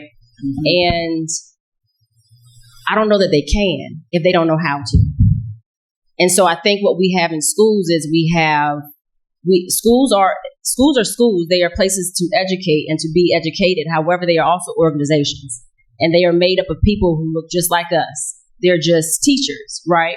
And so based on the experiences that we have and the experiences that we bring into the classroom, that's what we build our instruction upon. That's what we build our relationships upon. So what I saw with that one instance is that there are opportunities like this that bridge communication prior to those policies being in place. And if those conversations do not precede the policy, you have policy in action, and you have students that are walking to school in unsafe conditions and unsafe places, right? So I guess to answer that question, it's been like this since 1950, since Board of Brown versus Education. Like nothing has changed. The only thing that can change is us in our conversations and the opportunity to have those conversations and to have open dialogue in safe spaces, and with the intention of a consensus, because it has to be a bridge. It's not going to be that this is what the school system wants, because believe me, they have a budget allocation, they have operational things that they have to consider, but we also have children and families and heartbeats behind every decision that we make. So I'm not saying that anybody is wrong. I'm just saying that we have to have the opportunity to have conversations, and it has to precede the policy. Does that make sense? Does that answer the question? Yes, absolutely. Yes. Then what about the effect of racism in the classroom? What can be done to help that in that classroom setting? All right, so we now have Virginia Code behind us for culturally responsive and equitable practices. Mm-hmm. And there are indicators, there are standard of learning indicators for teachers, for administrators, and for superintendents in the state of Virginia. So that's a game changer, because that is attached to the evaluation system. Now, districts have leverage into how much or to what degree they want to implement those indicators. However, without having some standard of expectation for being culturally responsive, how we meet the needs of kids instructionally, academically, and socially, emotionally, this for me is amazing. However, in providing professional development in this area, we are finding, and it's all about access. We're talking about access to instruction, right? But in doing professional development around this area, I'm finding that we can't provide students access if we as adults do not have access to have conversations with each other about instruction and about things that we call them PLCs, professional learning communities. And we're seeing a gap in collaboration. I'm not even going to say a barrier, a challenge in collaboration and communication, because we don't have authentic conversations as adults. And if we can't have authentic conversations as adults about our experiences and what we're bringing into the classroom, almost like the conversation preceding the policy, how can we instruct and allow students to be their authentic selves if we can't be our authentic selves? And so, to that point, I think that having the code and having these standards of culturally responsive expectations, equitable practice expectations, it puts a little bit of heat on the responsibility to have the conversation, to have professional development in this area. Without that, I feel like that has been, in my experience, the one thing that I can say. Now we have policy behind us. Now we have legislation to a point behind us and how we inform practice. And that could go to many different layers, but for the sake of time, Amir, was that okay? Okay. She gonna yes, say that she 'cause is. she's my auntie. She's always wonderful. No, that was excellent.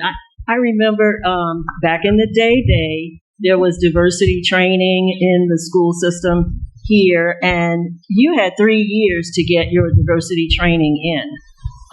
There was even an option for you to get a little bit of collegiate. We talked about getting collegiate credit for it. Some of those things kind of went by the wayside, but we had a minority achievement leader in every school. There was just more awareness that we need to look at diversity, and we need to look at it responsibly, and we need to look at it together.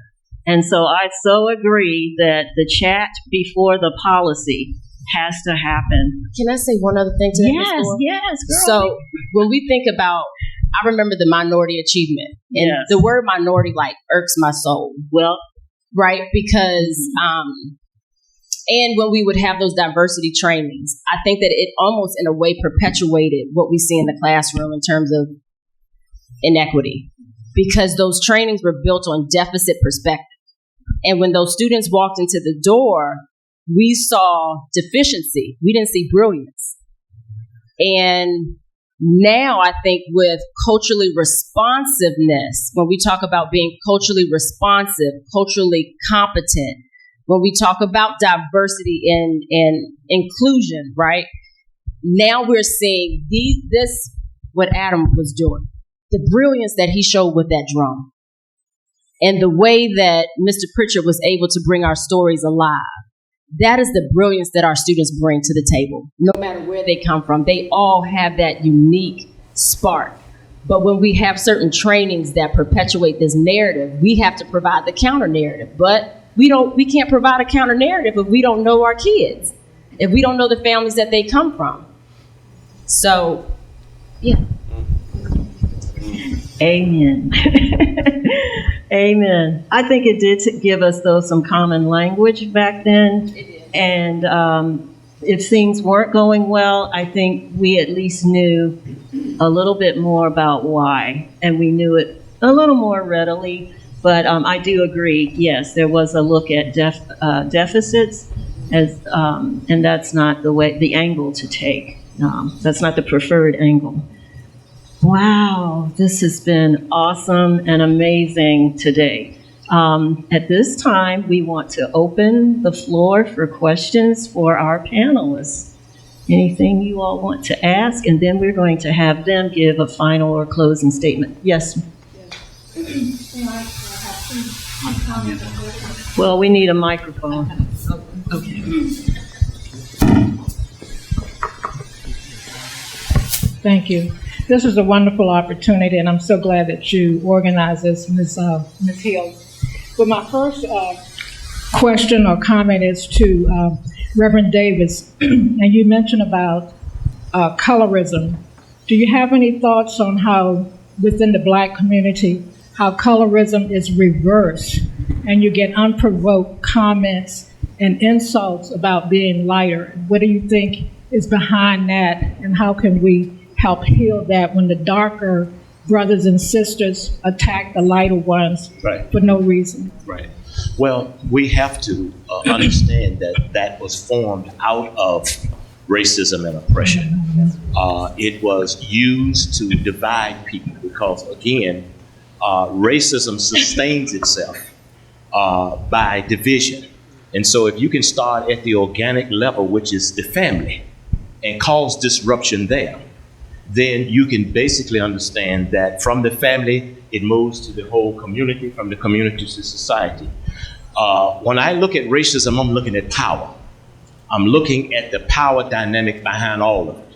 So when we come together and have conversations, when we come together, we have to think of a way to counter the power against us. Now, when we talk about the colorism part, You know, we have to teach more, just like my wife and I. If you come into our house, you're going to find black paintings. You're going to find the Black Last Supper. You're going to find black this, black that, because we want our children to have a love for blackness. Not that implies a hatred for whiteness, but we want them to have a love for blackness. And that means that they need to understand being in their skin, they need to be comfortable in their skin. But the way the educational system, and that has even filtered into the church, that we even have white pictures of Jesus. And so that impacts, and I have been busy trying to get black churches to understand that when you are teaching children and they have material with white characters on it, and we know that that's not historically accurate, what you're doing is helping the psychological development of these children to grow up to hate themselves. We don't get enough black achievements taught in the churches, and what I'm hearing even now, it's not even taught in the city schools. So if you don't see yourself, if you don't learn about yourself, you're going to eventually hate yourself. So we're dealing with the self-hatred, which was created out of the context of racism and oppression, and it perpetuates itself today. So the short answer to your question, we have to teach more about black achievements in our homes, in our churches, and we need to give them a historical lesson, because if we don't do it, then the cultural other will not do it. And until we get over the self-hatred is built in because of the miseducation. So we got to correct the miseducation. And once we do that, and these young people have a love for themselves, and then they can begin to look in history and see the accomplishments of black people, then what? Then they'll have something that they can rest their faith on and say, I can do the same thing. But I think what has happened, and this goes into another discussion, I think what has happened with this so-called integration thing, I think that we've lost a lot of our cultural, historical flavor that we used to have in the black church and the black community. We done lost all of it. We done lost our culture.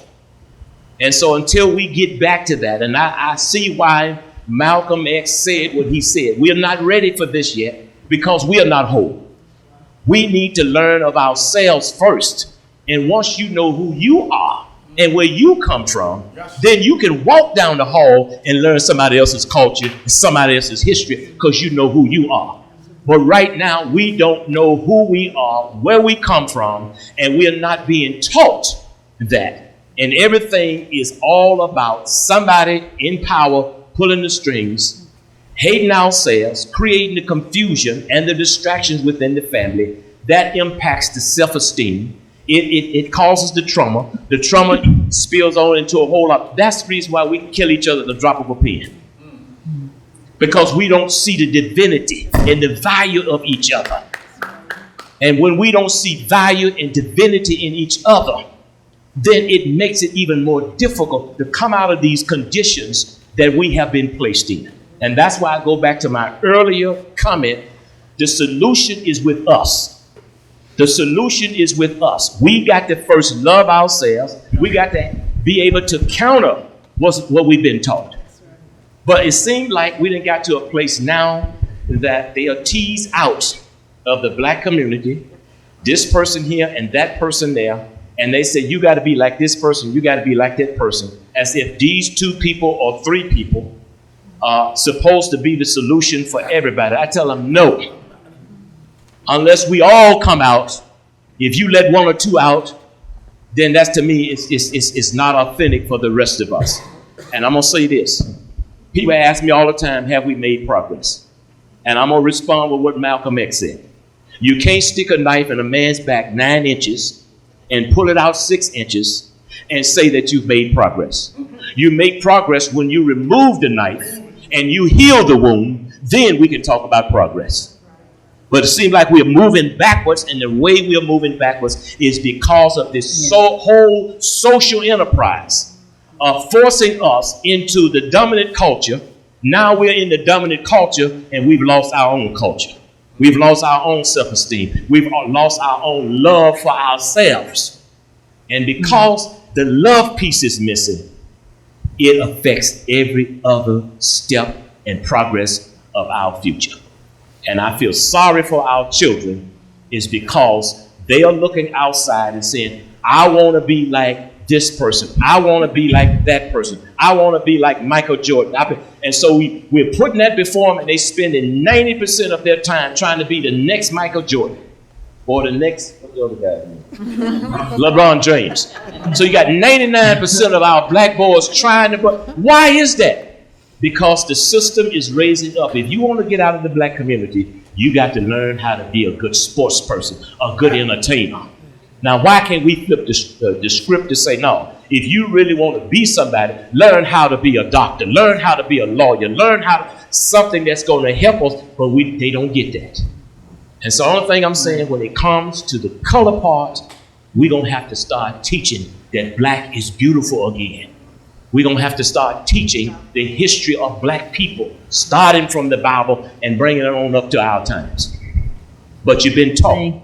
We've been taught how to hate ourselves, and now we hate our own brothers and sisters because they are lighter skinned. We even see that on CNN.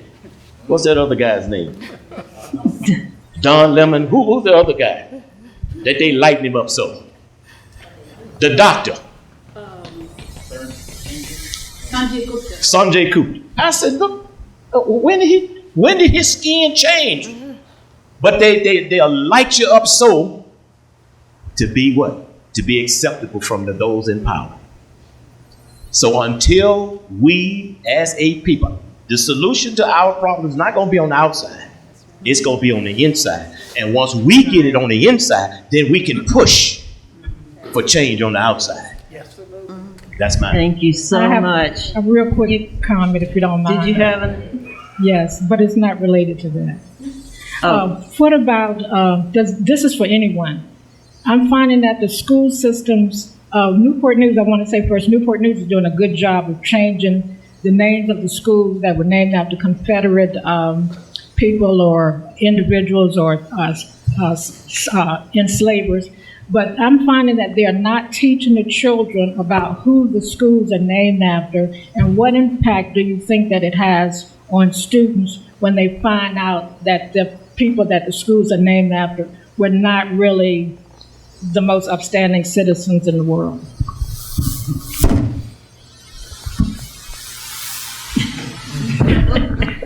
We looked at each other.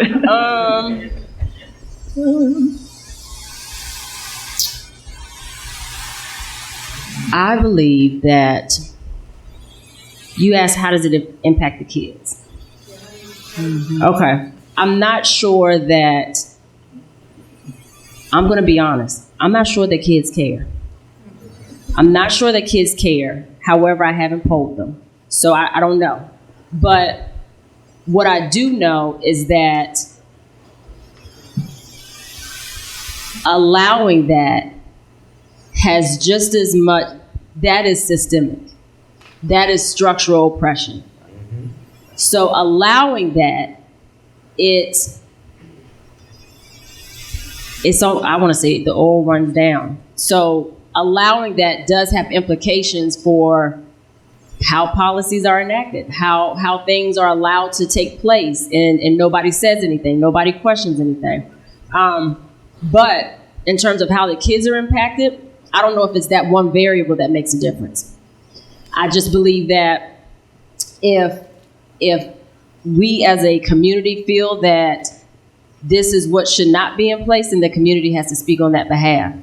And I also go, how do we use the voice of the community to enact change? How do we make the community agents for change? And that comes with conversation. And I'm not sure that the students, by and large, know that information about the school's name.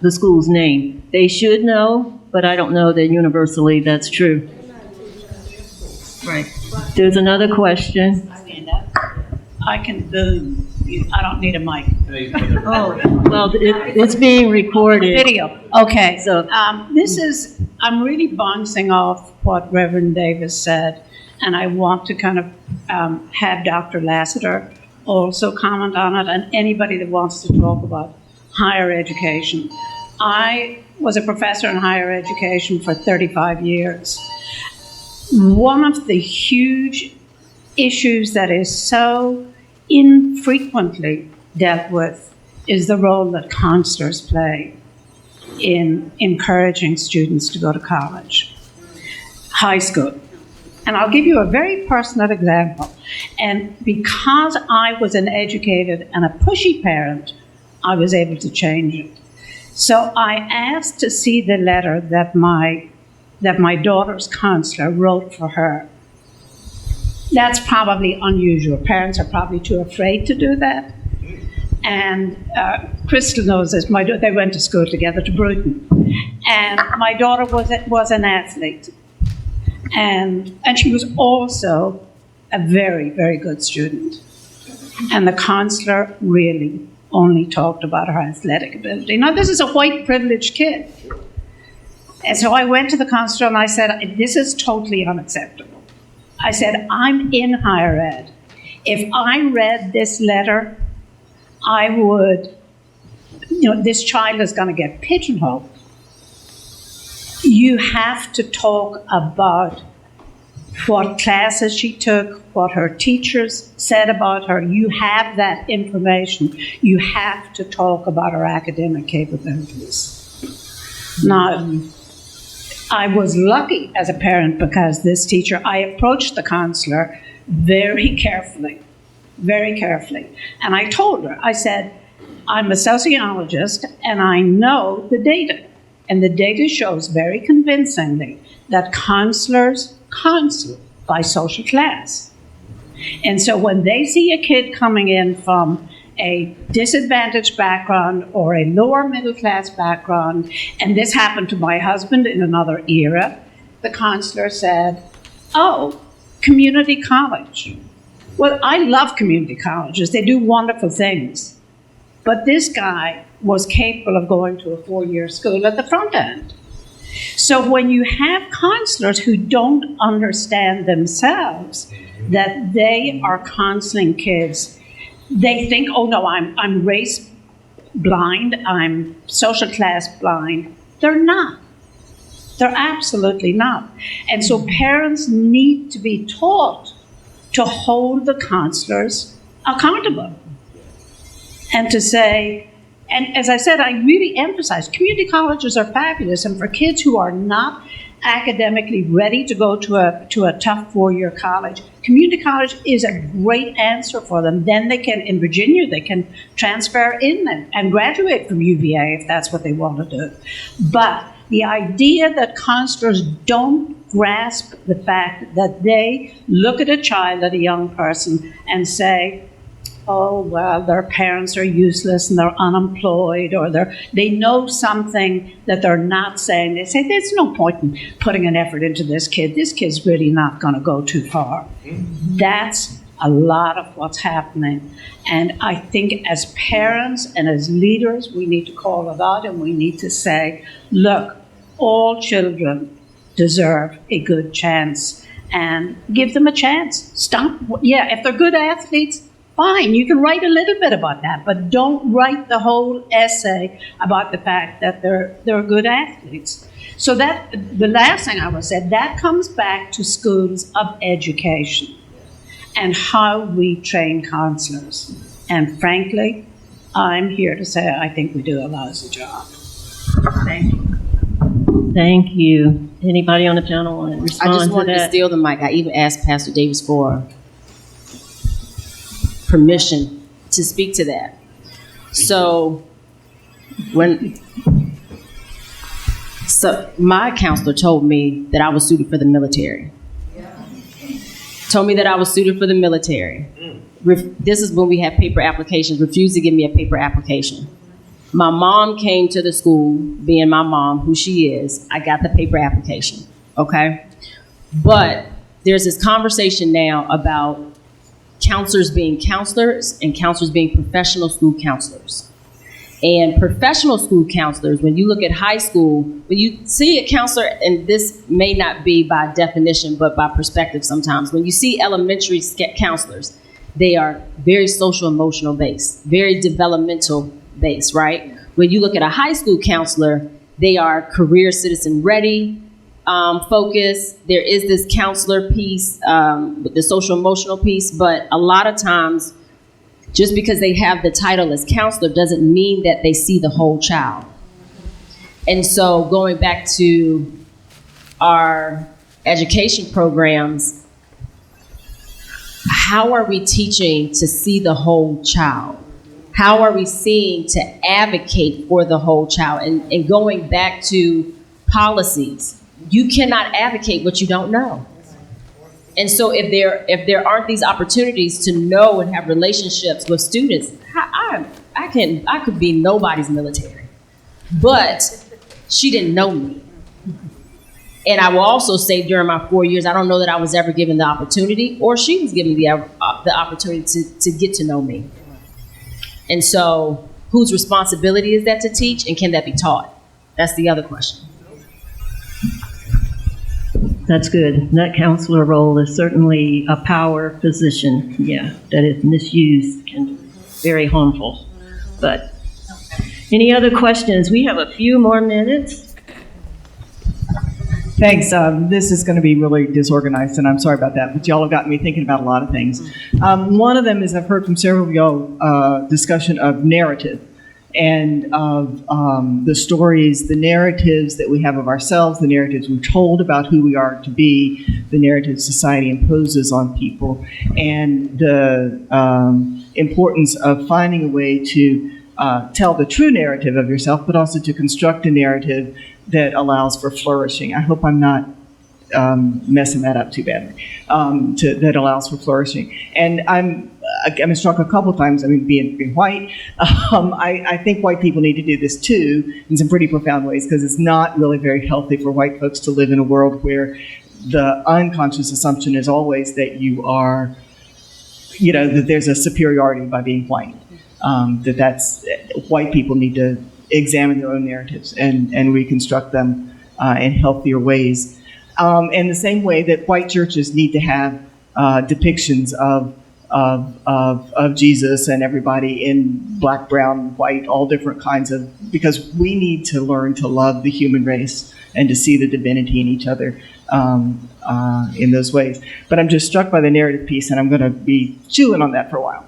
But one of the other things that I wanted to ask you, especially Dr. Haskins, is how important is it for black, brown, white children, all children, students, to have teachers who are black, brown, white, to have a variety of teachers to not only see themselves, but so that they may be seen potentially in other ways, not just for the black kids, but for all the kids. And what are some of the, how much does that happen nowadays, and what are some of the barriers to that? So representation matters. I think that when students see and they have models before them that look like them, speak like them, that is a welcoming introduction, right? However, we were having the conversation earlier, it is hard to get teachers, period. And so who we get is who we get. And they may not always look like the students that they are teaching, right? And so to that point, I think that it is important that it matters, but I'm just gonna give you an example because I don't really know how to explain this other than this. I can walk into a school and I can see images of, and let's say that I am in a predominantly black and brown community, right? And I can go into the school and I can see images of black and brown kids around the walls. I can go into the classroom and there's no representation in the curriculum. I can go into the classroom and there are still policies in place that create barriers to learning and acceptance. And so there's this thing called the culture tree, where you have shallow culture, You have moderate culture, you have deep culture. And research states that you're not going to leverage learning and culture together until you start getting into the deep. And I've seen and I've experienced where you can have representation, but the generational gap is such that creates a barrier. So my point is that I don't know that skin is the end all be all. It matters and it helps and it supports. It's not the end all be all. What's the end all be all in my opinion is being able to leverage culture to see the brilliance. And how do you create academic lift, cognitive lift, making kids from a dependent to an independent learner and using their culture as a main component of that.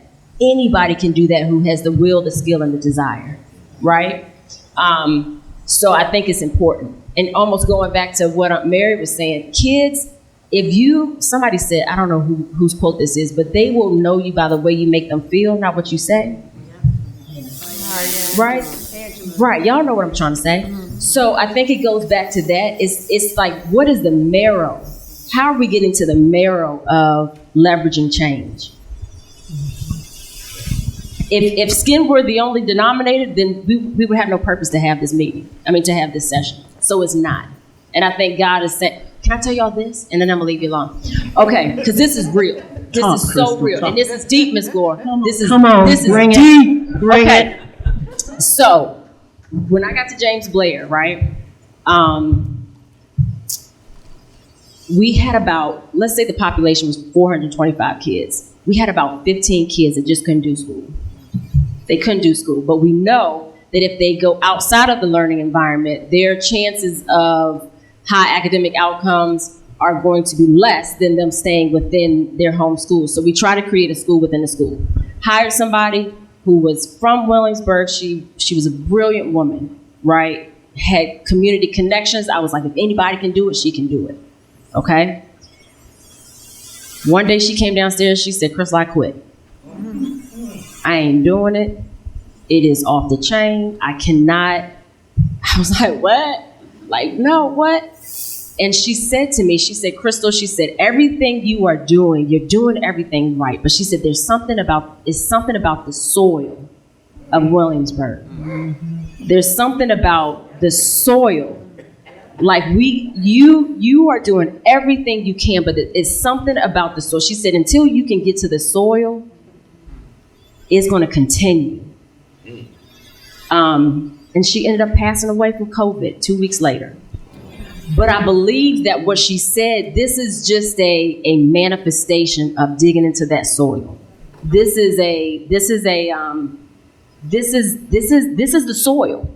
But the soil has to go to the school board meetings.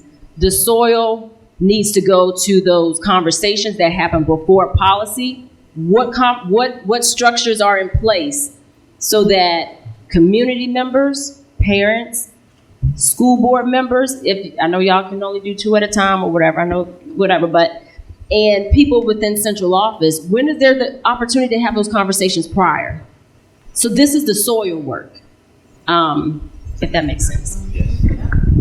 In perfect sense, yes. Let me say very quickly, when you talk about the soil, we just going to have to acknowledge, that the soil has been poisoned by our founding fathers. As much as we love to talk about them, they were flawed people, even though they created a wonderful document.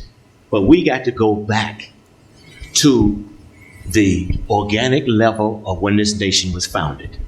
It was founded on oppression, enslavement, and until we acknowledge that, come to grips with that, and understand the impact that has had over the centuries to a people. But just to gloss over it, to say that we all got to get along, no, it's just like a doctor. If I go to the doctor with a headache, and he gonna say, well, how long has this been going on?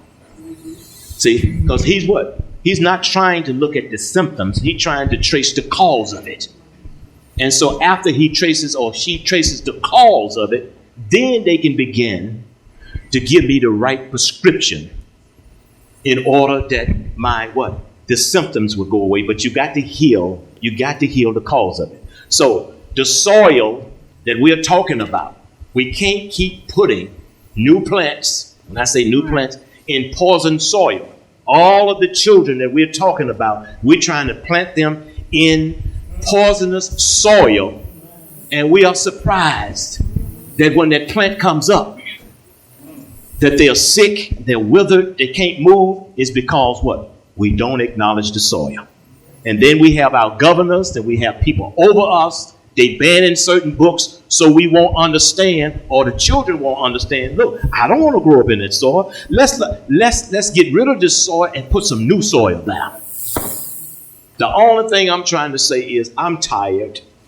I'm tired of seeing our nation in the condition that it's in.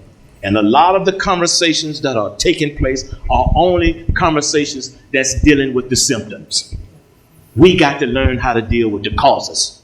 All of these people up here are basically trying to deal with the causes. Mm-hmm. And it's across the board. And we got to admit that.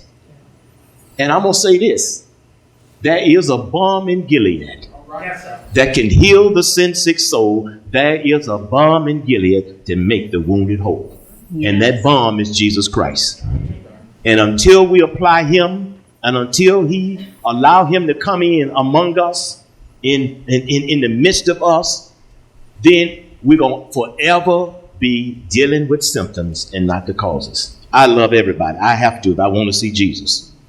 But I also know that we as a people, black people, we have been miseducated, display, anything you can think of a people, we've done it. And the question I ask myself as I close, why is it that we have not become terrorist groups? Why is it that we have not become Al-Qaeda's and all these other people? You know why? It's because I think that our foreparents knew that the soil has been poisoned, and they have been doing their best to try to get the poison out of the soil so that this country can truly be what it ought to be. But right now, we're still dealing with poisonous soil. And I want to piggyback the pastor. Mm-hmm. I think, Helen, what you said about thinking through the narrative, I think for white siblings, for people who look like me, I think for one, we got to stop making Jesus white. I think that would be helpful. So that the balm in Gilead is a little more like balm and a little less like white supremacy. But I also think that part of the responsibility of my white siblings and myself in the re-narrativizing of our story is a liberation of our unconsciousness and being willing to just go ahead and name what needs to be named and admit what needs to be admitted rather than always trying to soften the edges of it. So when we talk about founding fathers, we like to say, oh, well, they were men of their time. We got to stop with those excuses. There were lots of abolitionists in that time who were also white. They were not men of their time. They were just formed by racialized cultural systems, and they were perpetuating it and building institutions off of it. Let's just call a thing a thing. But too many times, my white siblings and I, we're afraid that we're going to push our other white siblings away from the table if we start getting that direct. But at some point, we're going to have to be willing to do that because there will be some people who still sit at the table, and we are the ones who are going to have to turn over that topsoil.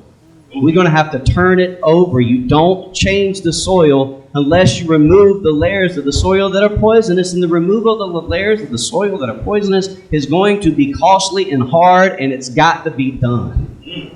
So part of, I feel like, the white siblings in this story is that we have to be willing to do a lot of pruning in our story and calling a thing what a thing is. Because if you name it, you can tame it, but if you don't name it, it's going to tame you, and that's what we have a problem with. So we have no problem making Jesus white, but God forbid we ever make George Washington black.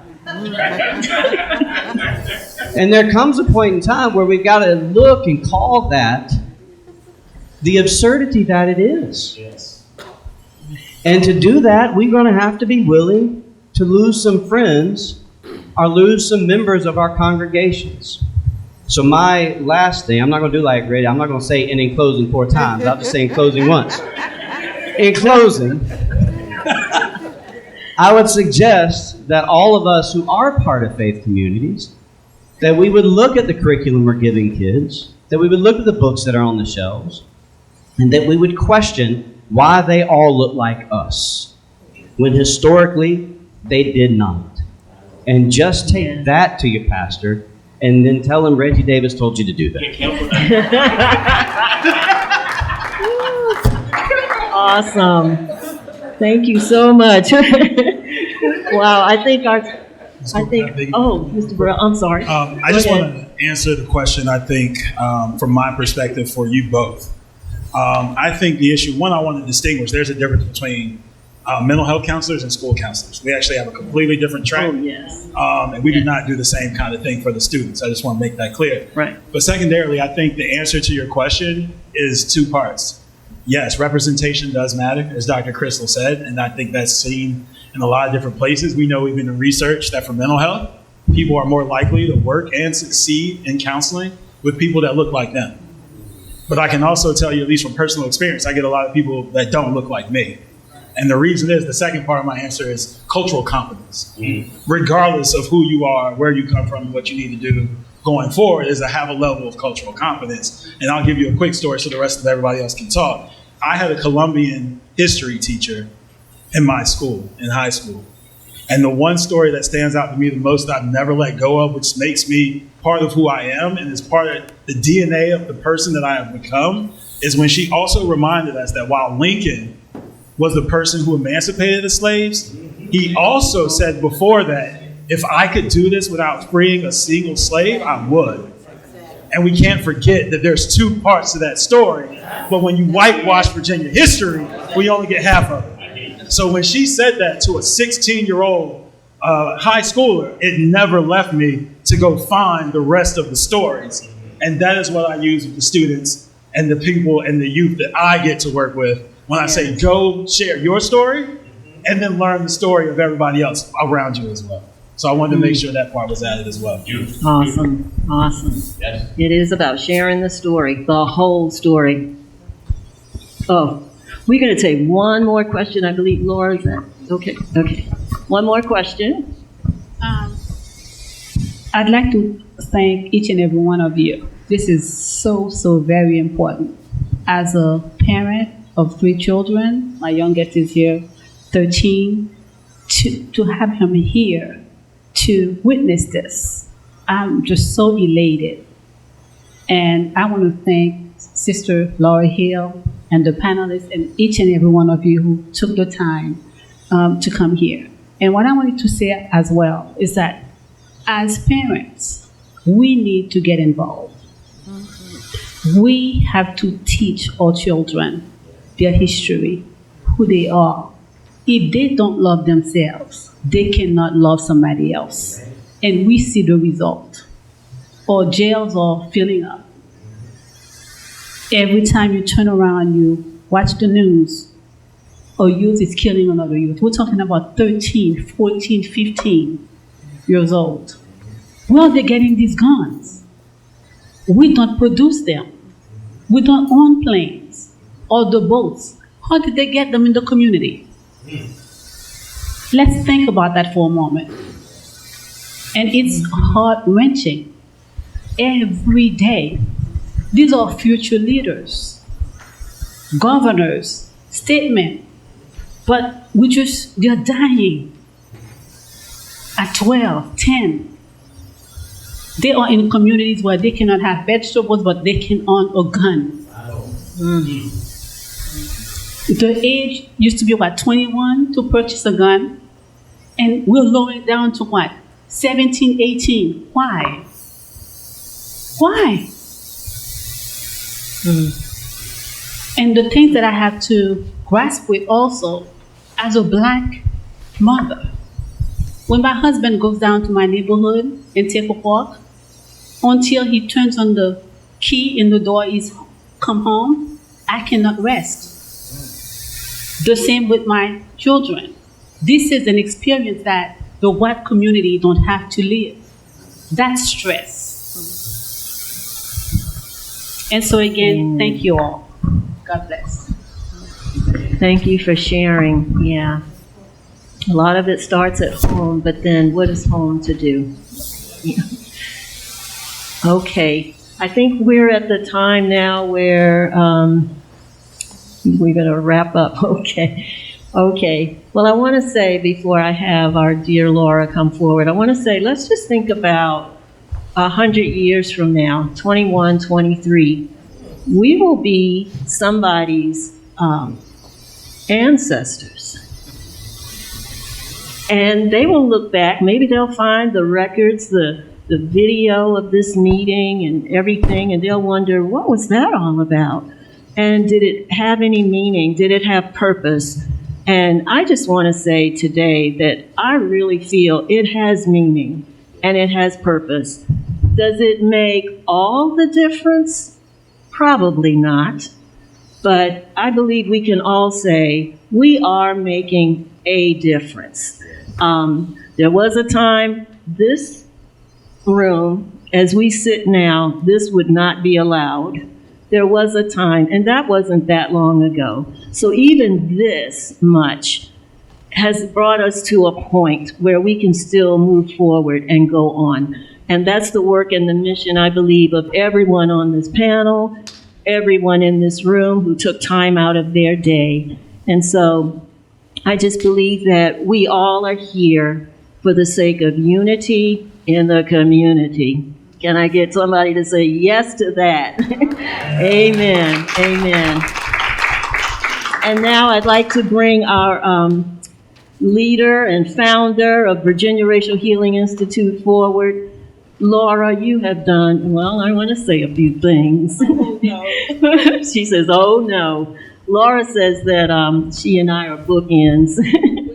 And, we kind of hold each other up and everything. And she's just a beautiful, wonderful person, taskmaster sometimes. But we love her because we know we're going to get a good job done, not just get a job done. We're going to get a good job done. And so for that, Laura, we are so grateful for your leadership and just for everything that you do and what you bring to the table. And we just want to say thank you for everything. I'd like for everybody on the board from Virginia Racial Healing Institute to stand. We have something for her. And here's the card to go with it. But everyone, just give her a hand. Job well done.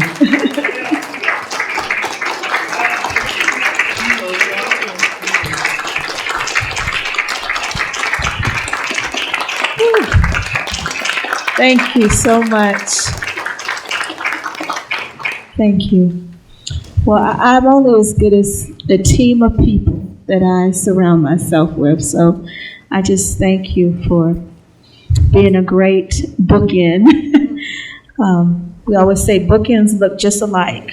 They're just on opposite ends and they're holding things together. And that's how DeVere and I are. We're the bookends. But I'm thankful for her. I'm thankful for Becky Parsons and Reverend Fred Ligon, Kim Hunley, Bill Sizemore couldn't be here today, but they are all founding board members of the Virginia Racial Healing Institute. And can you hear me? Okay.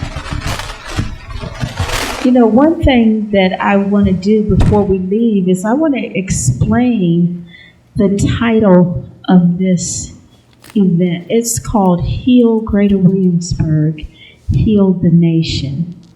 What does that mean? Has anybody ever asked why we came up with that name and what would that mean? Well, it was actually touched on today because we know that over 400 years ago, seeds of racial division were planted right here in this community that we call home. And we know that those seeds grew and that the racism spread throughout the nation. So our goal is to heal and to uproot racism right here at the birthplace of America. And we believe that if we get it right here, just like 400 years ago, it'll spread throughout the nation. So that's why we call it Heal Greater Williamsburg, Heal the Nation. And some of you know that, and some may know that I was given the opportunity to write a column for the Virginia Gazette. It's called Building a Bigger Table. It's about bringing people together and giving them opportunities to have their voices heard. And in today's paper, my new column focuses on philanthropy. And it's interesting because I had a woman who shared this with me. Wait, let me see if she's here first before I start talking about her. Sue Freeman. Is Sue, are you here? Okay. Well, Sue said, Laura, I read your columns and I love what you write about, but she said, Laura, some of it's kind of hard.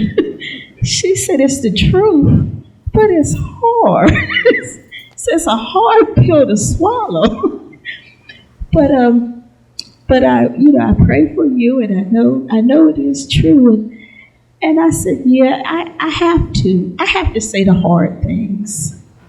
We got to be willing to hear the hard things. And this week I wrote about philanthropy, and I wrote about how some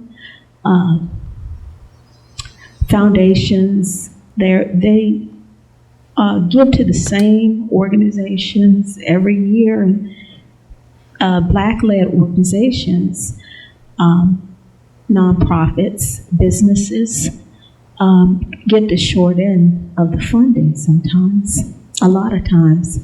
But I was also very proud to say that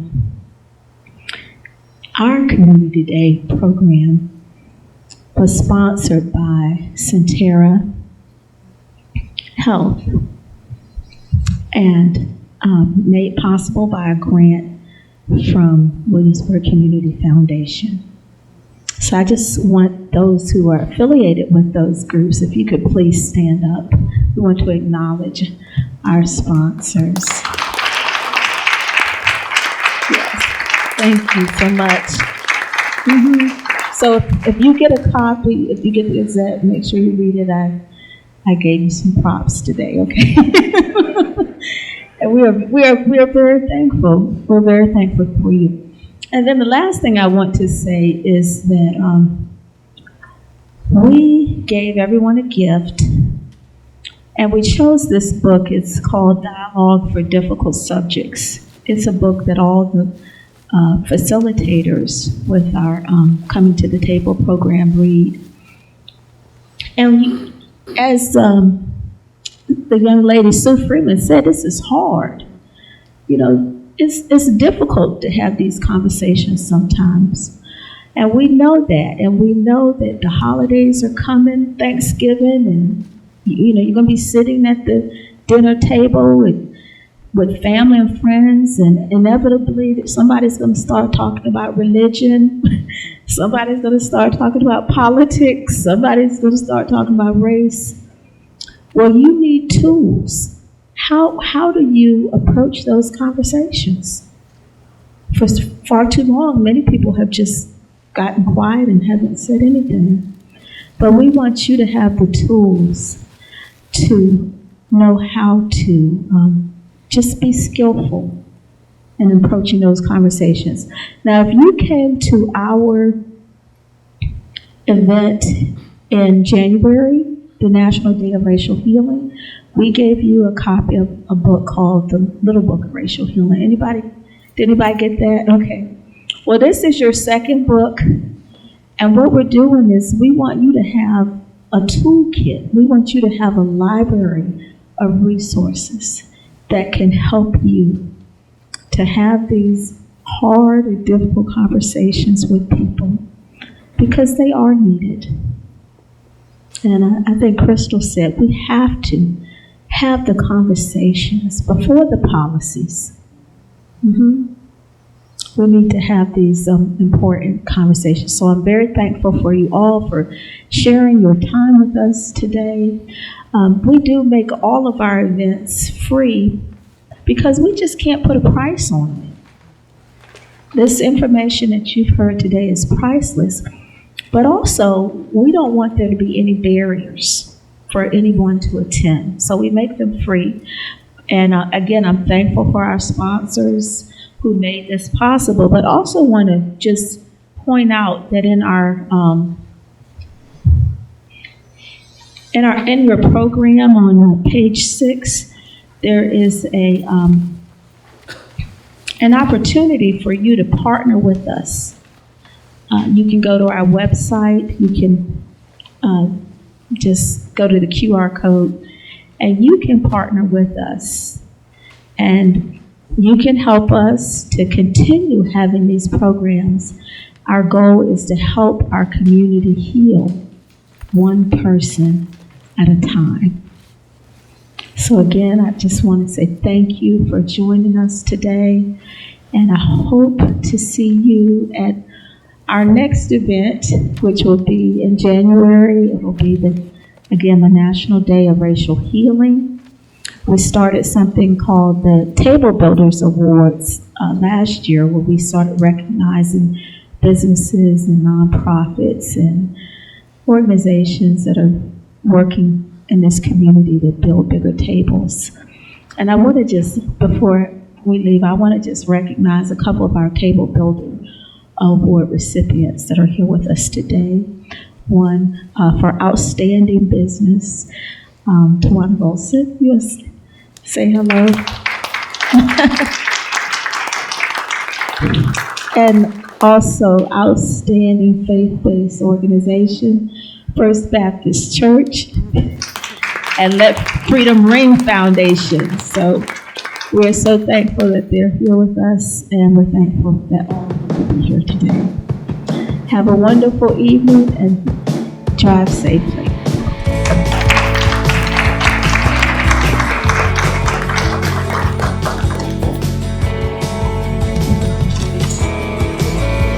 Hi, I'm Tawana Golson, a local business owner in the Williamsburg, Virginia area. What I feel about racial healing is it has to start at home, starting with just healing our own families, educating our own families, starting with the things that mama told us, grandma told us, uncles told us, and aunties told us, and just recognizing that some of that stuff may not be good for us today. As we heal our families, then we can branch out to heal other people or to help be a part of the solution of healing other people. But it definitely has to start within. It definitely has to start with ourselves first. Hi there, I'm Carolyn Ashley at Centera Williamsburg Regional Medical Center. I think racial healing is very important. It's necessary for us all to come together as a community in order to have these sometimes difficult conversations in order to make any progress. And so I'm elated to be a part of this conversation. Look forward to the progress of our racial healing. Hello, my name is Reverend Dr. Reginald F. Davis, pastor of Historic First Baptist Church here in Williamsburg, Virginia. And I feel that the event today was just absolutely outstanding. It was very informative. And we do have to heal as a community and as a nation. As it already been said, that the seeds of racism and division were planted here.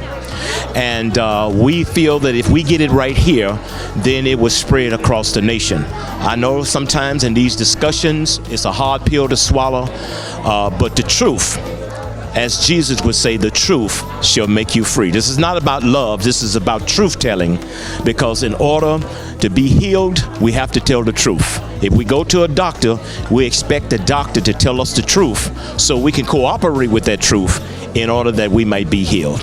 Thank you. My name is Crystal Haskins, and I am the Director of Equity Assessment and Strategic Operations in Newport News, Virginia. This event was an awesome opportunity to have people together to talk about critical matters within our community. I think that more events like this need to take place. The word needs to get out that these conversations are being had, and we need all voices at the table. So in conclusion, in summary, I just believe that this event and the conversation and the topic of just racial healing, period, is absolutely necessary. It is It's not only the prescription, but it's the antidote to future issues with racism and injustice. Hi, my name is Pearl Gross. I'm a licensed professional counselor with Peace Knit Counseling.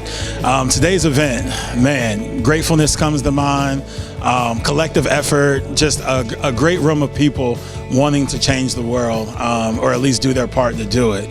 You know, Bob Marley once said, everybody can't help everyone, but everyone can help someone. And that's what comes to mind when I think of racial healing, is just to do your part, whether small or large, to help change the mindset of people.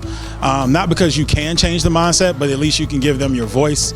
You can advocate for your thoughts and your own ideas and hope that elicits a change in thought for other people, and then that permeates across other generations and other people. So when I think racial healing, I think of collaboration, I think of community, I think of us being able to come together and have hard conversations for the greater good, for the greater future. And I hope that we get there sooner than later. Hey, how are y'all? I'm Adam Canaday. I think we had a great event today. It was nice to see some of the people from the community, especially in a tight-knit area. I know some people would say, oh, it wasn't as big or you didn't have as many people, but sometimes you don't need as many to get to where you're going. And you don't want to have a big crowd when you don't have the right folks in the crowd. As far as racial healing, I think racial healing is something that's a slow process. So I almost would say it's almost like watching paint dry sometimes. So you've got to watch it dry to see where the bubble is, and then to know whether or not you got to put another paint over it and give it, more attention. And I think where we are right now is where we wouldn't have seen ourselves 50 years ago. So I think we're in a great place. I think the struggle is going to continue, but the struggle is part of the journey. So I'm in for it, and hopefully y'all are as well.